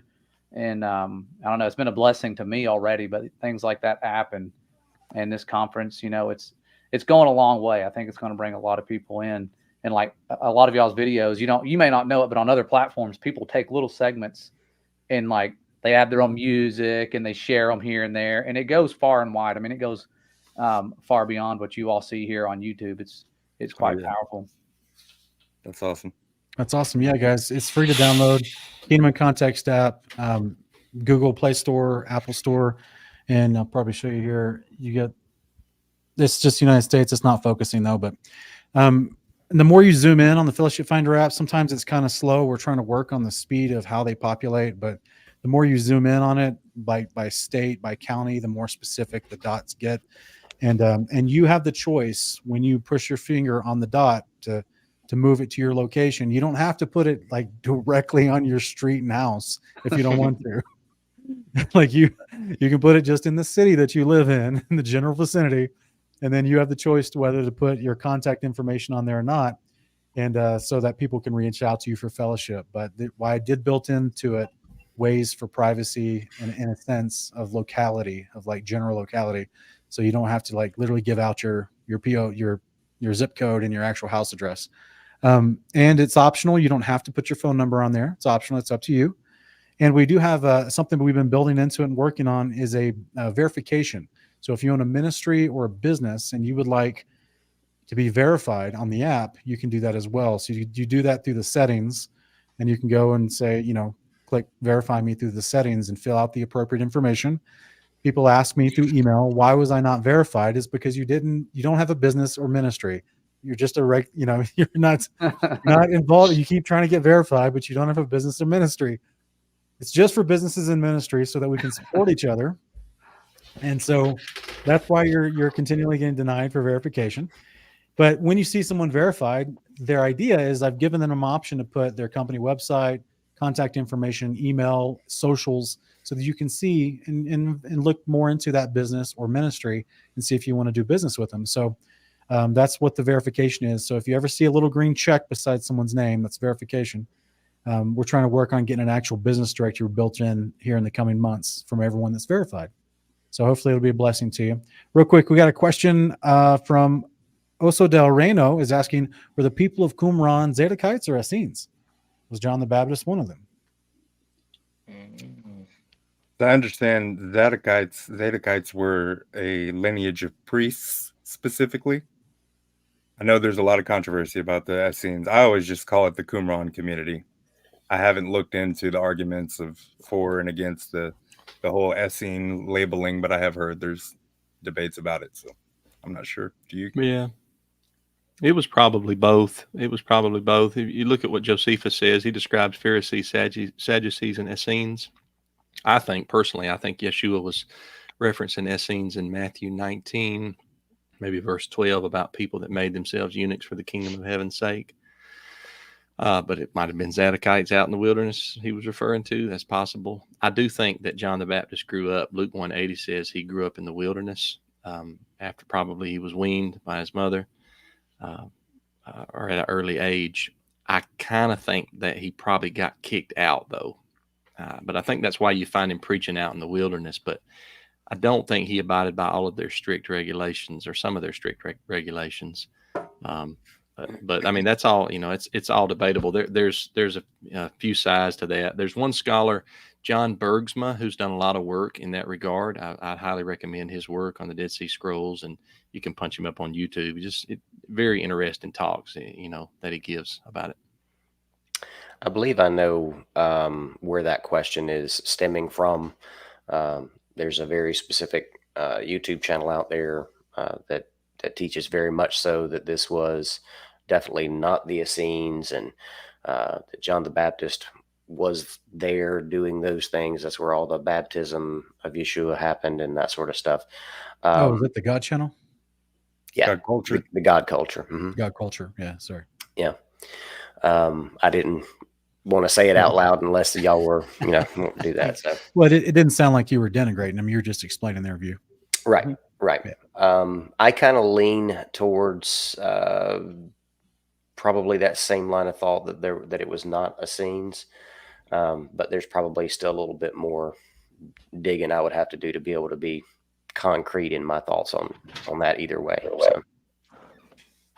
Rachel Elior, I hope I said her name correctly. She's with the Dead Sea Scroll, all that in Israel. I listened to 2 of her lectures, and if I heard her correctly say that the Essenes had nothing to do with any of the keeping of the Dead Sea Scrolls or that community of people, and she's directly pulling this from the history of Israel herself, and yeah. So that's coming from literally the horse's mouth over there, saying that the Essenes were not a part of that. If I heard her correctly in the 2 lectures that I listened to, so I would go with it was more or less the 𝐦𝐤𝐬𝐽𝐬 priests that were over there, personally. I mean, to me, it would make so much sense, just in the sense that, like, the books that they kept, that we see not canonized in the Jewish Old Testament canon. I shouldn't call it Old Testament, just the Jewish canon, because they don't accept the New Testament. So, because they specifically, have all these books that explain the priests, Jubilees, Testament, 12 Patriarchs, the Songs of Sabbath Sacrifice, things like that. All these other writings that go into the priestly role of angels, the Messiah, and everything involved there that the rabbinic Pharisees excluded through Rabbi Akiva. They excluded in the Jewish canon. So it's interesting. Interesting. Yeah, because also to my interesting understanding, I'm sorry, real quick. To my understanding, the Pharisees were the ones responsible for all the synagogues around not only Israel but in other cultures like in Greek and Greece and Macedonia and all these other places. And so the Sadducees were mainly connected to the temple. So once the temple was destroyed, the Sadducees fell out of favor with the people, and they fell out of prominence, and the Pharisees got full control of the people. Makes sense. Yeah, and I would add one more thing real quick to that as well, as I believe this whole topic coming up with the Essenes, I'll be honest with you, my personal opinion is this is another way for people to be pushed away from researching these books. I really do. I think it's come up as being controversial only because they're trying to subdue the truth. They're trying to keep people from reading the book of Enoch, the book of Jubilees. They're trying to, oh, well, that was the Essenes. They had nothing. Oh, they don't have anything to do with this, and they're just kind of weird people. That's what I personally heard. Oh, those are weird people, and I don't want anything to do with them, and so therefore I'm not even going to look into anything else. I'm like, so I think it's part of the deception personally to keep people away. That's why, just a little trick, guys. You might see me do this from time to time. That's why I always bring up the Ethiopians, because it's very taboo for anyone to start dogging on an Ethiopian. pull that social consciousness card right out there. Just slap it on the table. Reverse Uno to you. Now let me see you dog and make fun of an Ethiopian Christian. Do you know how bad they've got it? How dare you? Anyway, no, guys, we have a few more questions here. This is a fun one. Cheryl's asking, will there still be demons on earth after Satan is put away for 1,000 years?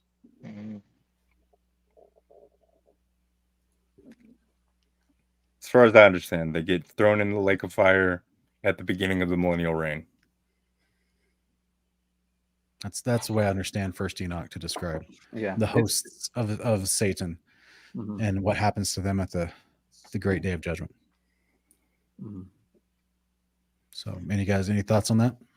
Yeah, I was thinking the same thing when you read Enoch and you look at the 10-week prophecy, which I would have liked to have put that in the presentation because it lines up with the biblical timeline with millennial days and where we're at now. And I mean, everything's really in line with that prophecy. And it talks about everyone being on the path for righteousness during the millennial reign. So it's not just like some people are off and doing the bad. It's like almost everyone is seeking the right way at first until of course, the enemies let back out. And then there's the deceptions again. Yeah, we've actually had some conversations in our community, and one of the things that I love about it is, yes, I do think the demons will be out of the picture, and I think why that's significant is, a lot of in today's world, it's we're under demonic oppression or demonic, pursuits, or they're kind of pushing us, forcing us, engaging with us. Where in this millennial reign time frame, there's going to be people outside the camp, and they're already described. It's going to be the lawless and the sorcerers and people doing pharmakia. That means they're doing that on their own accord. They're doing that on their own will. There's no, the devil made me do it. There's no possession. There's no oppression or any of that kind of stuff. So I think that it's a very important question to be asked. And I think that the way you guys brought it up earlier with Enoch and other places, it does seem like they'll be put away for that time, or even, thrown in a lake of fire, destroyed. So, then what's our excuse at that point? It's just literally a direct between you and the Father. You mess up, that's only on you. There's literally no more excuse. There's no more, that little weird gray area. It's like, it's just you and God, and you have to make that, decision each day, each moment of every sin that I commit. That's 100% me. Yeah, I agree with you, Jonathan. I think that whether or not they're locked away or they're burned up in the lake, I agree with you that that's been my thought for a long time as well, is that God's not going to allow anybody to have any excuse when it's all said and done. It's either come to 𝐦𝐤𝐬 or, we like to joke around and say, no soup for you. No soup for you. But anyway, yeah, I believe that, there won't be anything here to tempt or lead anybody astray. It will be strictly between you and the Father, period.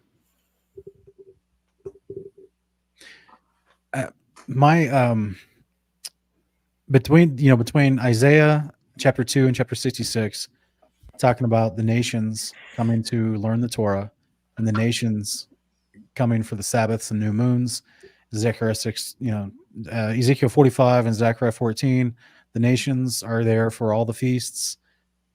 You've got what I believe is Isaiah 4, as well as, Revelation, other passages that talk about the nations who survive the day of the Lord are brought to the kingdom, and they're encamping around the kingdom.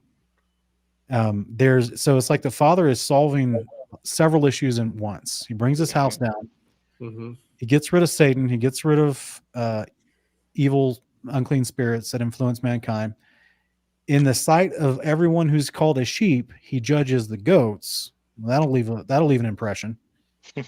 So he gets rid of evil man, and then you've just got good-hearted people who don't understand things, but they've shown themselves to be sheep and judged with mercy.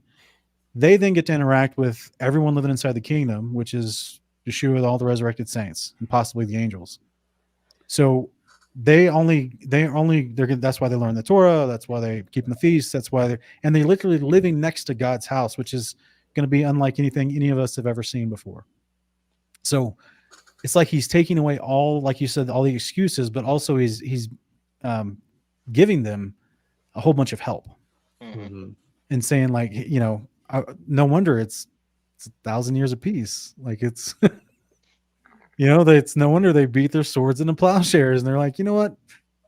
I'm tired of learning long thrust lunge, to disembowel somebody. How about I just grow some carrots? Like they just, you know what I mean? Like the mindset changes because you don't have to worry about, I could have the neighboring, 𝐦𝐨𝐬𝐿𝐵𝐿 clan come and destroy me. So I need to learn how to do the sword and build a better armor. You know what I mean? Now it's just like, I can expect the 𝐦𝐨𝐬𝐿𝐵𝐿 clan to have peas and I'll have carrots and we'll have fellowship on Shabbat. It'll be great.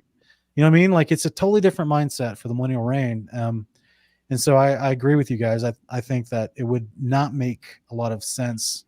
In addition to what is blatantly told in Enoch, it just would not make a lot of sense for the unclean spirits to be left out because he put away their leader. So Jubilees 10 tells us the unclean spirits were given into the control and the authority of Satan.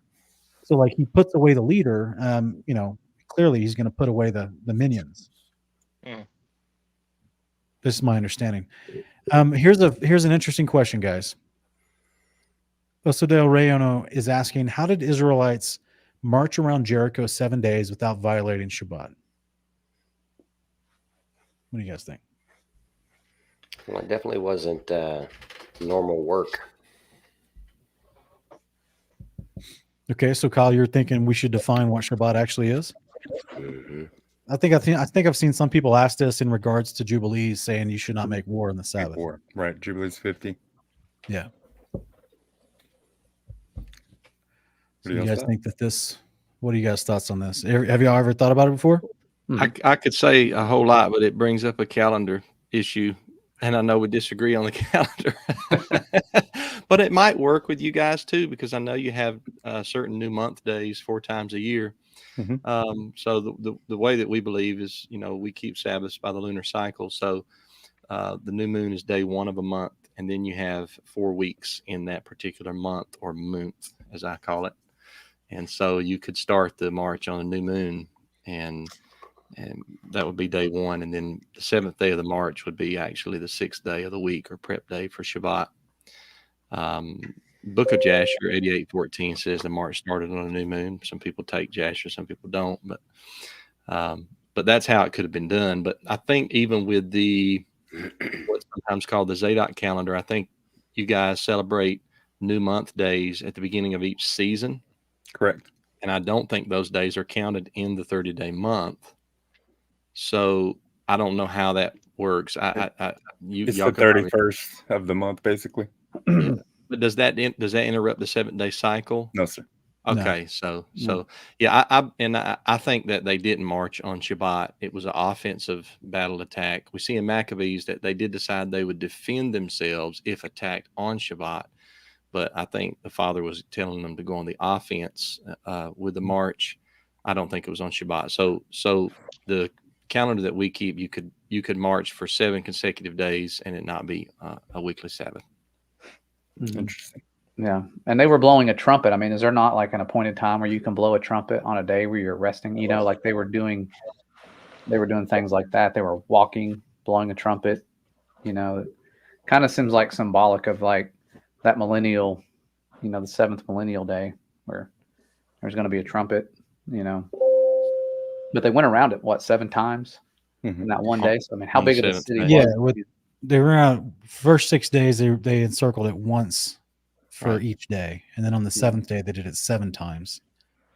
And I guess the biggest thing is trying to figure out what are we making war for? That's the thing I would want to ask people, because if you're trying to harmonize Jubilees with what you think in Joshua is a contradiction, you would have to, I would say, look at the context of what Jubilees 2 and 50 is talking about, all these different prohibitions for Sabbath, right? Which is all about profiting off of something. You're profiting. Everything that happened in Jericho was the Father using the Israelites to fulfill Torah, because that land, according to Jubilees, was given to Shem and stolen by Canaan. That's why it was called the land of Canaan. And the penalty for sedition is death. And Torah is carried out on Shabbats. So this is where I would say, we don't know exactly the day they started marching. They never drew their sword. The earthquake killed everybody. Yeah. So Yahweh went to war for them. Yahweh did the warring. They just did the walking. And so I don't know, something to consider, is the fact that, just like I do think the Maccabees example is a great one, because it wasn't profiteering. It wasn't warmongering. And they weren't on the offense. Yeah. Yeah. It was defending themselves, upholding righteousness, because they were being attacked by the wicked. So in the same way, the land had been attacked by the wicked and overcome for many generations, but their sin was full, and retribution and justice was due. And the Father brought them in to reclaim the land that was given to their forefather Shem by covenant. So this is where, even if, no matter what day they started marching, the Father is not, for one, he didn't have them do their regular duties on those days. I mean, for one, it doesn't say of the 7 days which one was a Sabbath.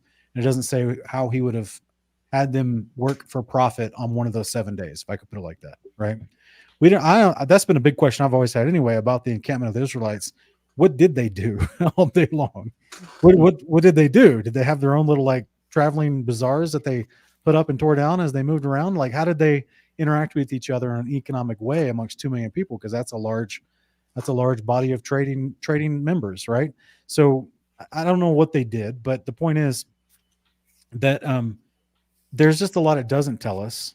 I would define what Jubilees 50 is smack dab put in the middle of all these other prohibitions as far as not working for profit, right? Just like in the same paragraph, it tells you don't take a burden in and out of your house. Well, we see that repeated in Jeremiah, and you're like, well, wait a minute, that's not spoken in Deuteronomy through Genesis. It's only spoken in Jeremiah, and it's not just saying that you can't take a piece of furniture and pick it up and move it onto the patio. Now, the Mishnah would tell you can't do that.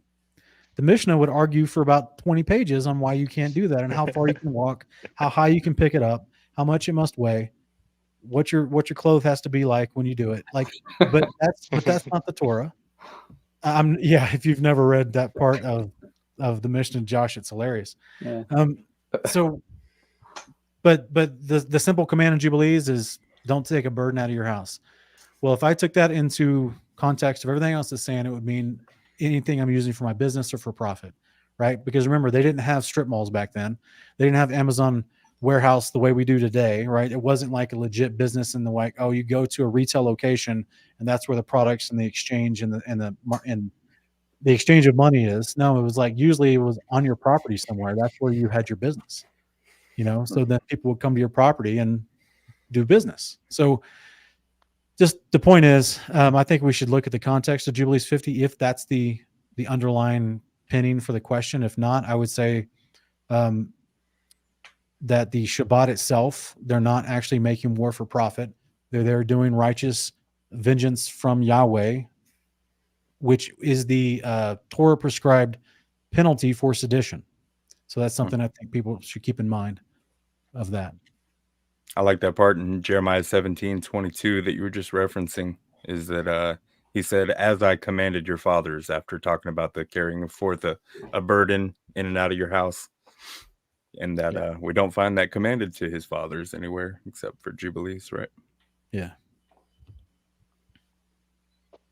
So it's a great question. I'm sorry if my answer was a little convoluted, but it's I try to say there's not a lot that I feel like the text tells us on specifically what days of the week those were, if I could put it like that. You know what I mean?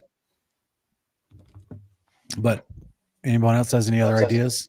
Go ahead. Yeah, no, I agree with you, Sean. I'm looking at the right now, and it doesn't say the second day of the week. It just says the second day, or the fourth day, or whatever. Even the seventh day. It says on the seventh day, so I don't know if that necessarily means the seventh day of the week, or if that just means the seventh counting of seven. I don't know. So it is a little bit vague there with that. But again, we look at the example Yeshua, that he gave us. He healed a man's withered hand on the Sabbath. Right. And everybody else was losing their mind over that, considering that he worked or did something that was, breaking Torah. But yeah, it's a really good question that I wish we had a better answer for at this time. But even if it was on the seventh day and the Father did this, and we know the Father would not break his own commands. Right. So what we're not seeing, I don't know. And pray the Holy Spirit would give us revelation on this to see this more clear. But if it is on the seventh day, then I was not going to go against his own word. So that I can rest assured in. So there's also another perspective to consider, is that for those 7 days that those men were out there to war, they also weren't able to work for 6 days. Like they are commanded to as part of the Sabbath commandment, work 6 days and rest on the seventh. We get asked the same question a lot with the fasting, right? If you're not if Jubilees and other passages make it clear that Sabbath is a feast day and it's intended for us to eat and drink and be merry, then we're not supposed to fast. Yet we see multiple people, including Yeshua, fasting for lengths of time that would include Sabbaths and multiple Sabbaths. Yet there seems to be a priority that when the Father calls somebody for a special directive to follow his instruction to do something that would prohibit him from being able to fast or not make war on a Sabbath, then it kind of takes precedence, right? There's weightier matters of the law at hand. Yeah, and one thing I was just thinking while you guys were talking was, it says it was on the seventh day, but that doesn't necessarily mean it was on the Sabbath, does it? Like their first day, when they walked around the city one time, that could have been a Sabbath day, but it was their seventh day walking around the city when they blew the trumpets. That's something I would think would be good to understand if that's how it was. Like the first day was actually a Sabbath, one lap, and then you enjoy your Sabbath, and then seventh day was just the seventh day of their journey of going around that city. Just I tend to be in line with what you guys are saying. I think especially where we read about it, it's okay to do good on the Sabbath. And what is the most good that we can do? The Father's will. If the Father wills it and commands it, that's just going to equal good by itself. Outside of any other context, outside of any other reading or explanation or our own interpretation of what we're trying to understand, if the Father says it, then it's good. Just like in his creation model, everything he created, he said it's good, it's very good, it's pleasing. So if I tell you to A, B, and C, it's just naturally going to be good. It's good in and of itself because it's his word, and his word asked them to do something for 7 days. And I think that in and of itself allows for it to be good, regardless of, like I said, what we're trying to read into it. And that's always something that's helped me out, is whenever I can read the Father's words or something that was commanded, you can just kind of assume right off the bat, okay, this is something good, this was something expected, and something that was supposed to be done. And Joe, your example of Yeshua healing on the Sabbath multiple times at that, and in other things to kind of put those Pharisees and Sadducees in a little bit of a trap. He's like, I don't think you even understand what you're saying to me right now. And if you knew who was standing before you, we'd be having a whole different conversation. So, he was just that walking version of it, but the Father is the heavenly version of that. And he says, if I said it, I don't think you understand who you're questioning. If I said it, that means it's good in and of itself. He said he's the master of rest. Gonna tell me about resting? Yeah, it was funny. I was doing some research, as I mentioned earlier, in the Mishnah. They actually have a part in the Mishnah about not healing on the Sabbath in specific ways, as far as certain medicinal ointments and tinctures that you can put on yourselves, and how you cannot do that on the Sabbath. But there is a specific oil you can do on the Sabbath and not other oils, because those are so, like, there's these types of healing that the rabbis had decreed. Some are good, some are not good on the Sabbath, and so gives us a lot more context to why they freaked out when Jesus tried to heal someone on the Sabbath, and then he has to remind them it's lawful to do good on the Sabbath. So this is where any question like this, where you see anyone in Scripture, whether, forget the Book of Jubilees, but just anything in Scripture, because we see this a lot from from both atheists and from mainstream Christians. They'll say, "How dare you keep Torah? Look, the Torah was a burden; it was bad." And here's where someone's breaking the Torah. Like they'll say Christ broke the Torah by doing something on the Sabbath, because they adopt the bad argument of the Pharisees and they don't realize it, And so anytime that anyone asks a question like that, I try to remind them that what is the outcome of the action that's being done? Is it for personal gain for that person? They're breaking the Sabbath. Is it because God instructed them to, and they're growing closer to God, and it's not to line their pockets with more gold or silver or increase their bank account? No, they're honoring God. They're obeying God. It's good. It's acceptable on the Sabbath. So I think it's just, it's amazing how both Sabbath and circumcision, man, people, the questions the twisting that people kind of do this to bring up all these questions about these two topics. It's really amazing. It's really, really amazing. These are some hotly contended two specific things, the Sabbath and circumcision. Yep. I saw somebody earlier said that Abraham was the first to receive circumcision. What do you guys think about that? I know that he may have been the first human, but we see in Jubilees that I want to say chapter 15 that the angels of the presence were created circumcised. Yep. They were made on the first day of creation.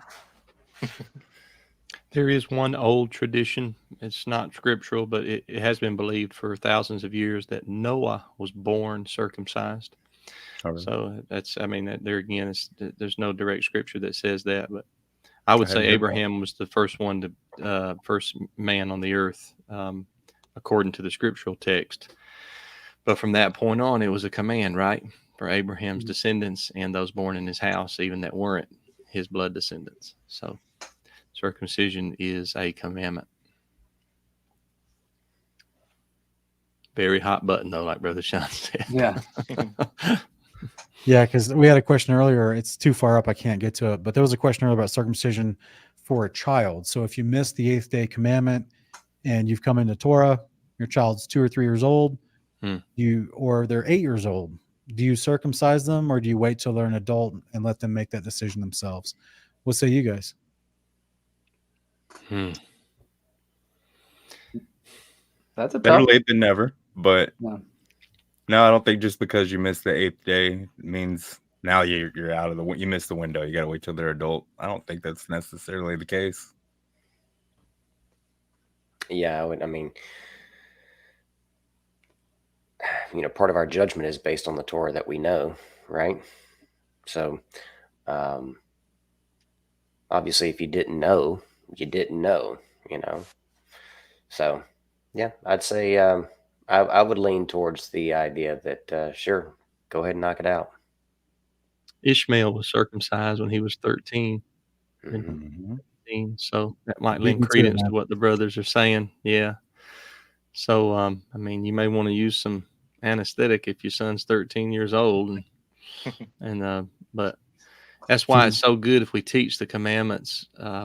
I try to stress it. It's good. You get your son circumcised on the 8th day. All my sons were circumcised on the 8th day. I wasn't I'm not an 8th dayer, but they were. But it was because we raised our children in the Torah. So it's so important, that we get this message out to people, before they have the little boy baby, so they can do it when the child has no remembrance of it. So, but man, 13 years old, Abram was what, 99? That's right. When he was circumcised, he circumcised himself. Jeez, what a man. So, tough dude right there. Yeah. His brain probably was telling his hand not to do it, when he was doing it. But it is important. I think originally, it really pointed to man's frailty and man's inability. Abraham was 99. Sarai was she was 90. And so they both laughed when Yahweh said, you're going to have a child. And Yahweh said, no, it's going to be the child of the promise.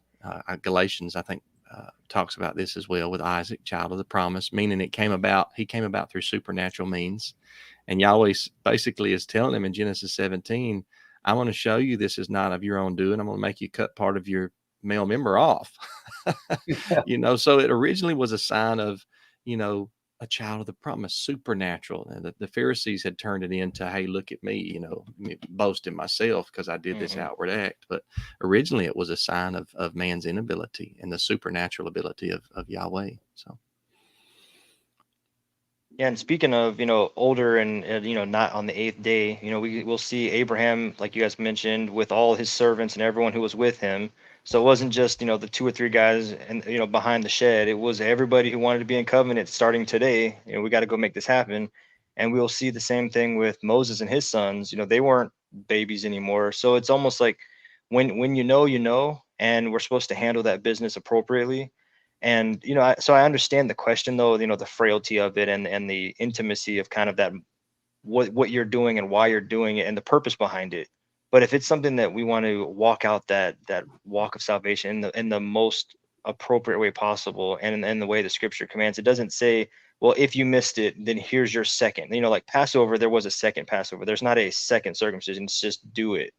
And, we're reading again in Romans today, and it says, for those who are uncircumcised, but they follow the laws, they follow the rules, they have circumcised themselves in their heart, and they've actually now are better than those who have circumcised themselves and not following the law. So it is still just an outward, it's an outward proponent of our faith. It's an outward signal of our faith, but it doesn't in and of itself put you in covenant, and I think that's probably the most important thing is, it's not about the physical act, it's about the heart. And if we forget that part of the whole aspect, then the rest of the conversation is really of little importance. I always try to remind people that it was given to Abraham after he was in covenant for decades. Yep. Oh man, it wasn't his entry way. He didn't come to faith through circumcision. He was already in faith, walking with Yahweh for decades, and Yahweh said, "Here's what I'd like for you to do to show that you're in covenant." So it's just something to remember the timing of. I think Matthew has got to go right now, but brother, we really appreciate you being on with us tonight. Thank you, brother. I love all you brothers, man. It's been a joy. It's been a joy. I've been enjoying the conference, enjoying the fellowship, enjoying all the knowledge and the wisdom. May the Almighty bless you and keep you. I love everybody. You as well, brother. Very nice meeting you. Thanks, man. Love your tunes also, bro. Thank you, brother Wes. Thank you, brother. Later on. Okay, guys. Malice Black Dagger is asking, is Daniel's 70th week part of the future 42-month tribulation, or is it in the past? Tough one. Man. I haven't seen a full breakdown of those 70 weeks prophecy that I fully could say I agreed with. I don't know that you've actually covered it, have you, Sean? Not to the extent that people ask me, that's for sure. Yeah. Mm-hmm. We get this question so often, people would apparently I could just teach on this every week and people would be I got to study that out. I'm gonna, just for fun, because I got to run to the restroom, I'm gonna let you guys handle this one and have fun with it, and I'll be right back. Thanks, Sean. I'll be right back. Well, I can say for me, I know this is the most predominant version of what I've heard, at least growing up, coming through, Baptist church and that and the likes, is that it is exactly that. It's the 70th week is a part of that total 70-day or 7-year tribulation period that will be split in half. And that's your 42 months, your 3.5 years. So it's interesting, when you try to find those parallels, I think sometimes we may have only been told the answer from one perspective and from one lean, that there's no other option to even question it. And I think that's been the best place for me, so I'm not going to give a direct answer, but I'm going to kind of have a roundabout answer. Is that's been the best place for me, is to learn to go back and readdress some things that were, this is fact, don't check it, don't question it, this is just what it is. And, we all grew up with the Left Behind series and the tribulation and, all the kind of things that tell you it's this way or nothing else. And, as we kind of go back and read it, there's some options there. There's some different ways to read it and interpret it, try to find the context behind what's really being said. And that's actually been a fun challenge, that now the scriptures can be deeper and more meaningful, and we can actually get more out of it, especially knowing that, yes, there is a portion that is coming in the future, right? Everything after this moment is in the future.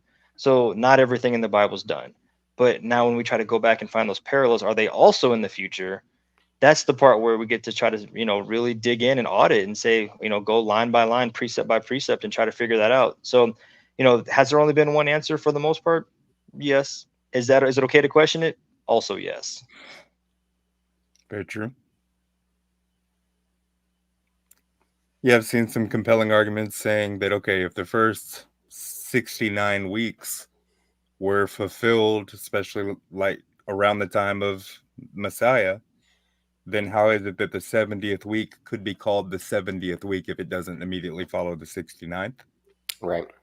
So I get that part of it, but then when I read the entire context, there does seem to be end times prophecy, especially like looking at it in the Septuagint. It does have some different wording, but I don't have a solid answer on it at this time, unfortunately. And also to add more unknowing to this question, obviously, I think we're going to learn more and more about those things as time progresses, not just because time progresses we learn more, but because I believe the Father is going to continue to open our eyes more and more to see the truth. And we're going to all one day just go, how did we not get that? Like, how is it possible that we missed it all this time?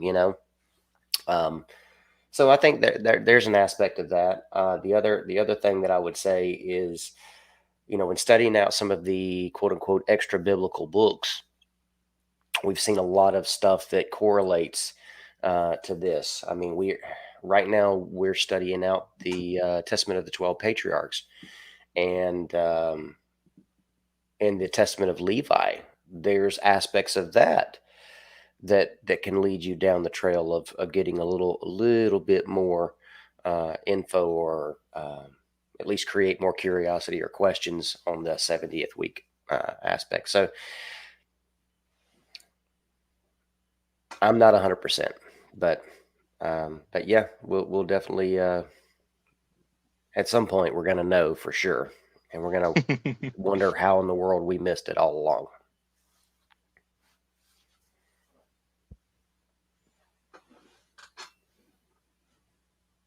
All right. Anyone else?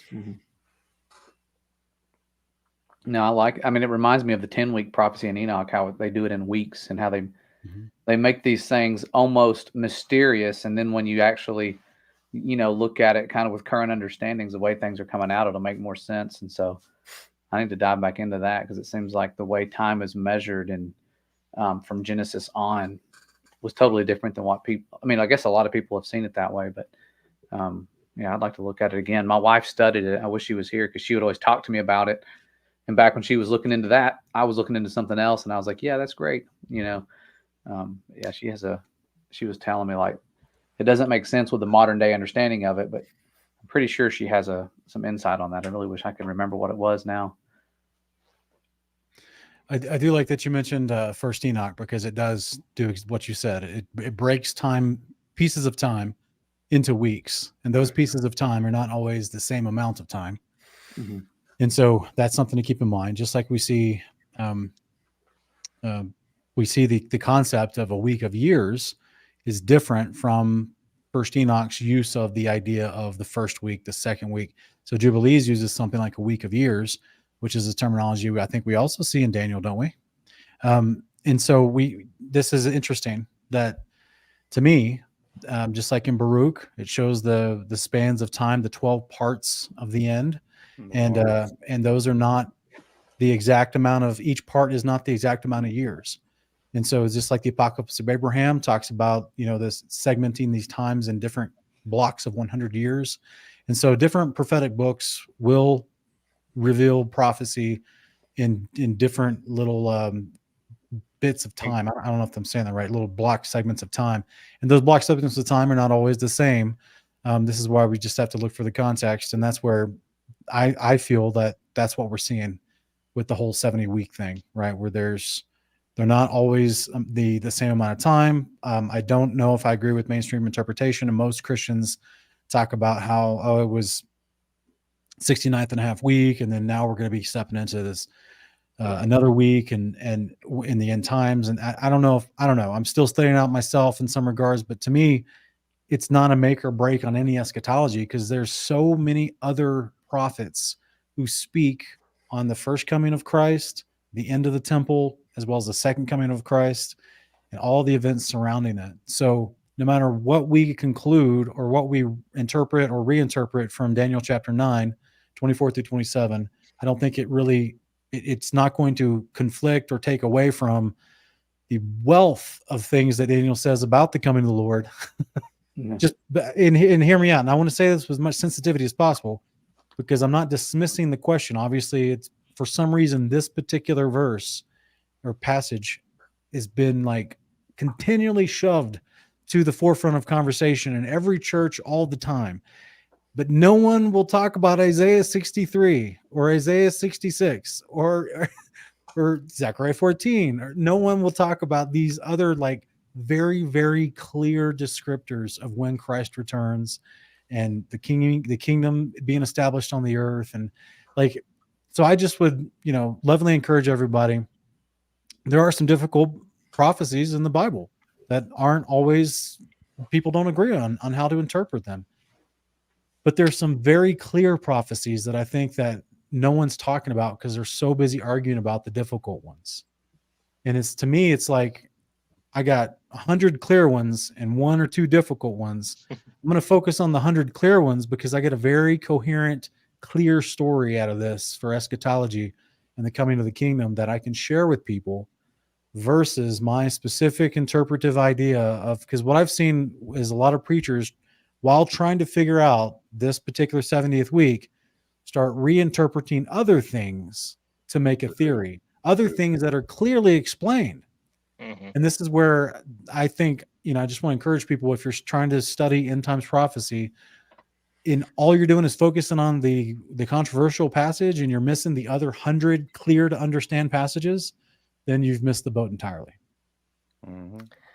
I've something that just popped in my mind when y'all were bringing up the Enoch and the weeks of years and that sort of thing. Immediately it popped in my head 70 times 7. And obviously we have a reference to something 70 times 7, right? In Matthew 18, I believe it's 22. Yeah, Matthew 18, 22. Jesus said unto him, I say not unto thee until 7 times, but until 70 times 7. And this is in reference to the how often shall my brother sin against me, and I forgive him, right? So I know that's kind of a obscure thing. You don't really think about that.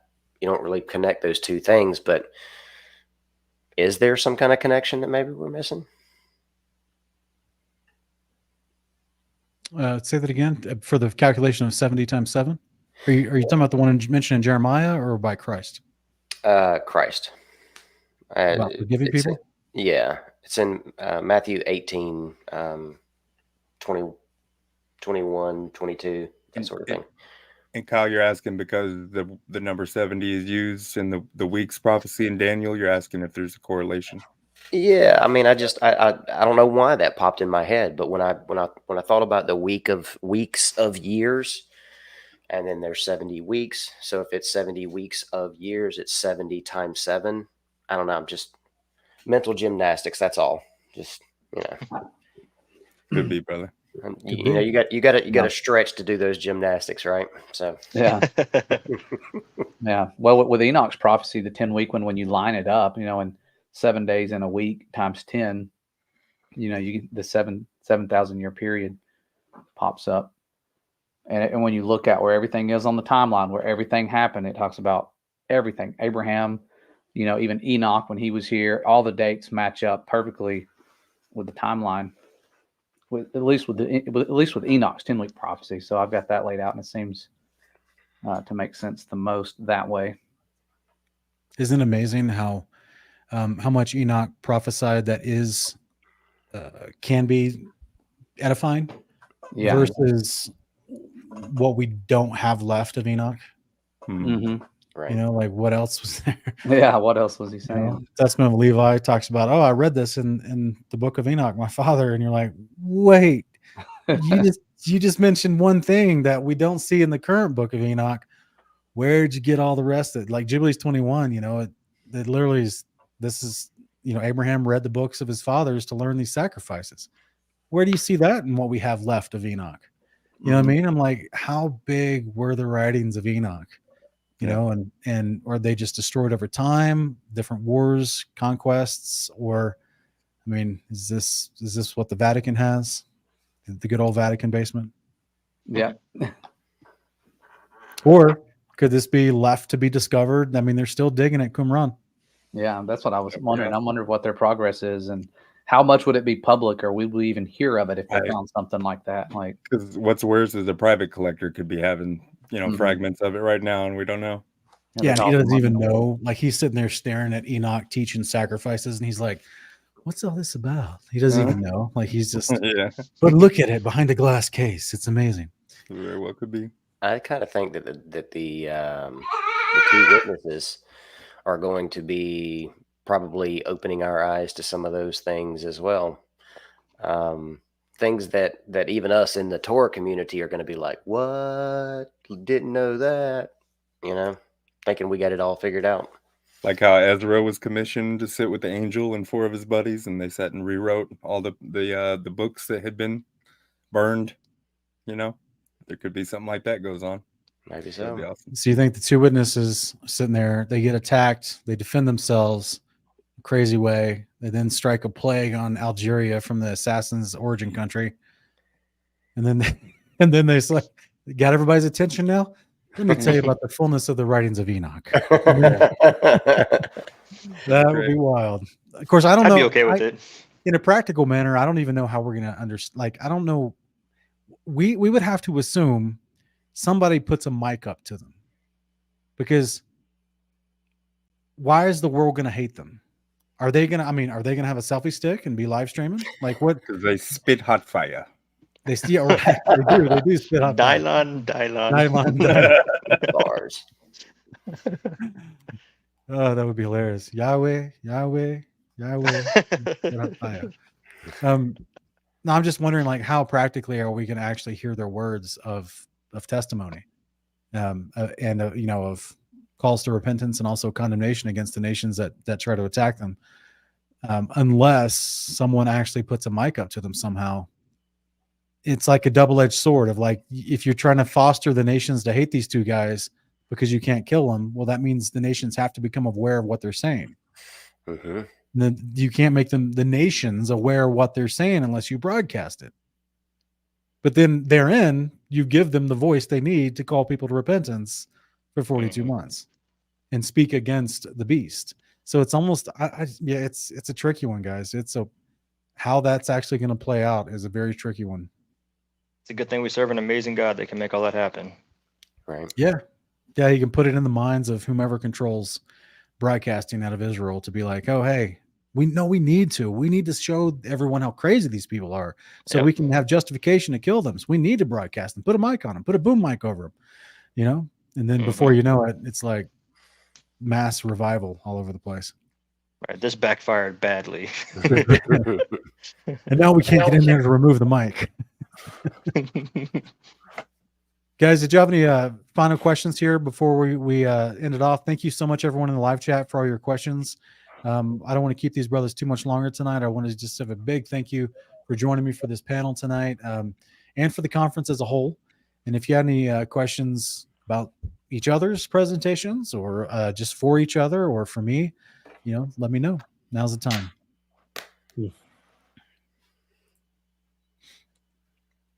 Otherwise, I'm not going to take any more audience questions. No. Somebody did ask us to say hi to Corwin. Corwin is 3 and he thinks his mom is crazy. So we just want to say hi, Corwin. Your mom's not that crazy.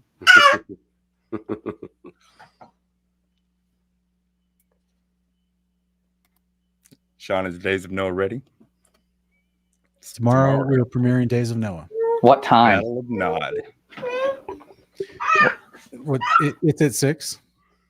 Yeah, or 6 my time, 7 p.m. Central Standard Time. Yeah. Mm. So you guys can go to the playlist, or you can go to the live preset videos and click notify for a reminder from YouTube, and they'll let you know to remind you. Be sure to do that if you guys don't want to miss it. And so we're gonna be showing you guys a first draft sneak peek of the first full episode of the Days of Noah. So we're really excited about that. Hopefully you guys love it, enjoy it. Hopefully your children love it as well. It's walking a fine line to make children-friendly content that adults want to see as well. So it's our prayer that we've walked that line efficiently. Good theology that the kids won't understand for several decades, but that you guys will just eat all up. Hopefully you guys love it. Yeah. And hey, Christina, I just saw her in the chat. That's the people that found us from the app, Christina. Yep. Yeah, she Awesome. found it. Awesome, guys. All right. Well, Jonathan Brown's asking best way to contact the panel members. Guys, I mean, they all have their own channels. They've all presented, and in each of their presentations in our Kingdom Crew virtual conference playlist here on my channel, in their video description is all the gentlemen's channel links. Once you get to their channel, they're going to have all their video descriptions, ways to contact them. So that's, I'm guessing every one of us has done that. It's kind of a standard thing for everyone on YouTube. All right, guys. Thank you so much for being here. Appreciate y'all taking your time out tonight and being willing to do this. And hopefully, if you have some time tomorrow, we'll jump on the Honor of Kings as well. I anticipate disagreement tomorrow during the Honor of Kings panel, and that's okay. But I think it's going to be super fun for the audience to be able to see Christians coming together over a book and seeing, what is the deduction process that we all can go through to talk about, is this an inspired work or not, right? Because there's people out there that they believe certain books are inspired that I would never ever call inspired. You know what I mean? So I can't sit down with every single person that makes those claims and say, all right, can you logically walk me through your deduction process and how you decided this book was inspired? Because I'm going to give you 5 things right now in the first 10 chapters to tell you that this book is bunk. You know what I mean? Like, it doesn't line up with the rest of the books that you already agree are inspired. So they then may say, I don't care if it lines up with the other books. I think this is an independent work of the Spirit. Mm. And therein is the tough stuff right there. Yeah. So this is where, just no matter what, we just want to show people a live version potentially of an ancient council of and so I think the book of Jasher is a wonderful book to start that off with. Yeah. Was it West that called it the Creeds of Nice to See You? Or was it? Yeah. That stuck. Yeah. So to be clear, we are going to come to a conclusion during this one video, right? Individuals may come to a conclusion. Yeah. But I don't know if the audience, some people, no matter what you show them, they've already made their mind up. But at the same time, it's more along the lines of how can we spur people to really think about how they're evaluating these books. That's the big thing. It's like you want to have a Bible that includes these books. That's, again, councils are made, biblical canons are made by men, not a decreed angel didn't show up and say, these are the books that are scripture, right? But most people don't even know that. Yeah. They don't realize that. So once they start thinking along these ideas, we start getting people to realize, oh, okay. So the canonization was made by men, enforced by the powers that be. So if we're now looking at why did they exclude some of these books? Why didn't they add some of these books that I think should be added? What is the litmus test that could be mutually agreed upon by a consensus of believers to say, this is a decent litmus test as far as how to consider this book inspired or not. And at the end of the day, the people watching, they may wholeheartedly disagree with the litmus test and go off and believe what they want. But at least we got them thinking. And that's my goal that was always our goal with Honor of Kings. Was when I first came into this and I was like, wait, people are mad because I mentioned First Enoch. Like, why are they so upset? Like, they're calling me a heretic. They're claiming that I'm not of the faith. Yep. Then I started realizing how much it destroys the Trinity. But besides that, I was baffled because I was like, wait, you're a Christian who says the churches are abandon the faith and you're Torah observant, but yet you're adopting the canon that was established by the very church you don't like. So why don't you like Enoch again? What's going on? Why won't you even read it? Why do you keep telling me it's of the devil? Like there's so many layers of indoctrination, and we just thought, what if we just got people talking about, do they even know how they got their Bible, how it was decided upon? And it wasn't decided upon by God himself. It literally was just a bunch of dudes in different centuries. So I think it'd be fun to have this conversation and let people watch us have it. So guys, thank you so much for being all here. Any last things you'd want to say before we go? Yeah, I just wanted to ask one question for everybody real quick. Outside of the canon, what is your favorite non-canonical book that you'd recommend? Like the number one. I know, Sean, you got yours posted. Maybe it might be a different one, but I see it on your screen. You mean outside of the modern edited American canon?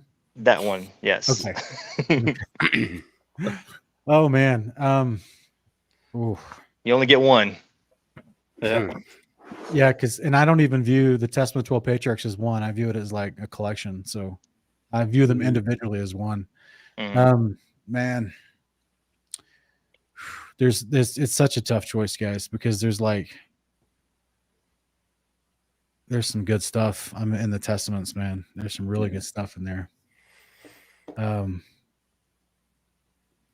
But they all have such a different flow.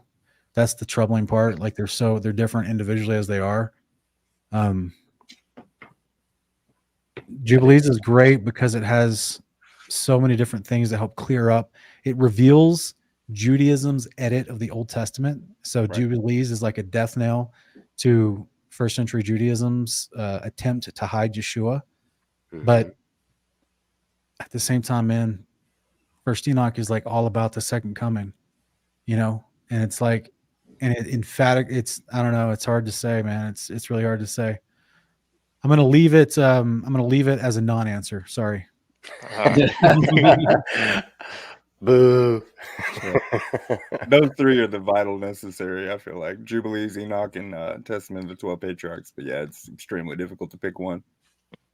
Yeah, in the future, like what I plan to do with the study guide that I'm constantly working on is the Apocalypse of Baruch. I plan to like modernize the language. Cool. So that, because that one, dude, that one's so meaty. There's so much resurrection talk, kingdom come talk. There's prophecies of the end times. I mean, that one is on par with First Enoch as well. I mean, like, yeah, I can't answer that, bro. Sorry.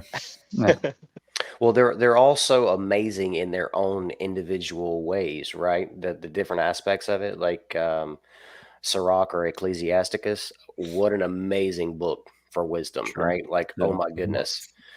How do you even compare that to Jubilees? How do you even compare that to Esdras? That's a tough question. I'll tell you one that set apart for me was that was moving for me, just hearing the testimony of what all he was able to do with his wealth for his community and loving his neighbor, was the Testament of Job. Yeah, that's high on the list. Hard. Yeah, that literally has become like a long-term prayer for me.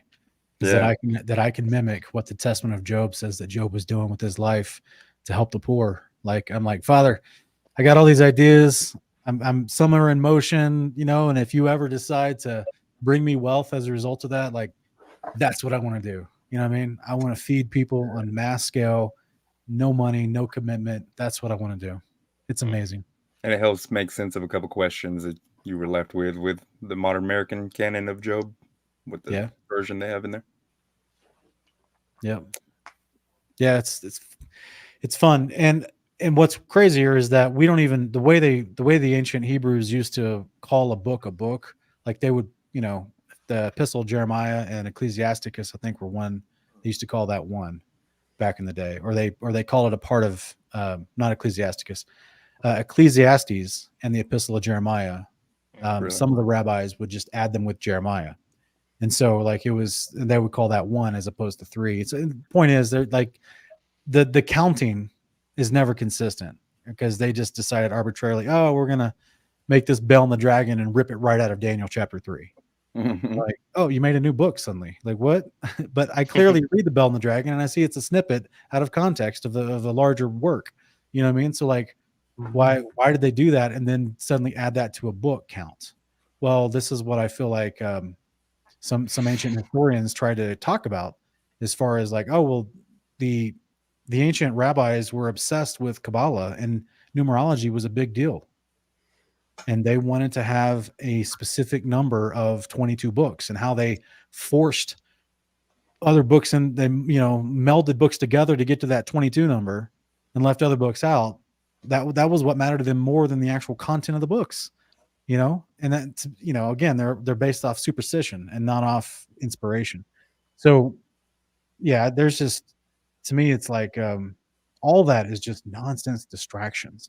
Like, this is why we just read scripture when we do our broadcasts and try to make sure, put on screen for people to read with us. Like, what does the books actually say?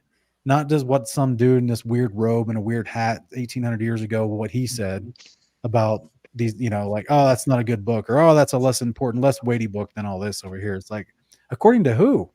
Like, you think that Christ did away with the law. Why do I care about anything you say about the Bible now going forward? Like, you now think you have the authority to change the law of God because you wear a fancy hat and have a scepter. I don't want to have anything to do with your other reasons on any other topic. You qualified yourself, good sir. Stay away from the children. So anyway, guys, thank you so much for being on here tonight. Appreciate all the been a pleasure. And we will sign off, and hopefully you guys are ready for the last day of the conference tomorrow. We'll see you next time. Shabbat shalom. Shalom, everybody.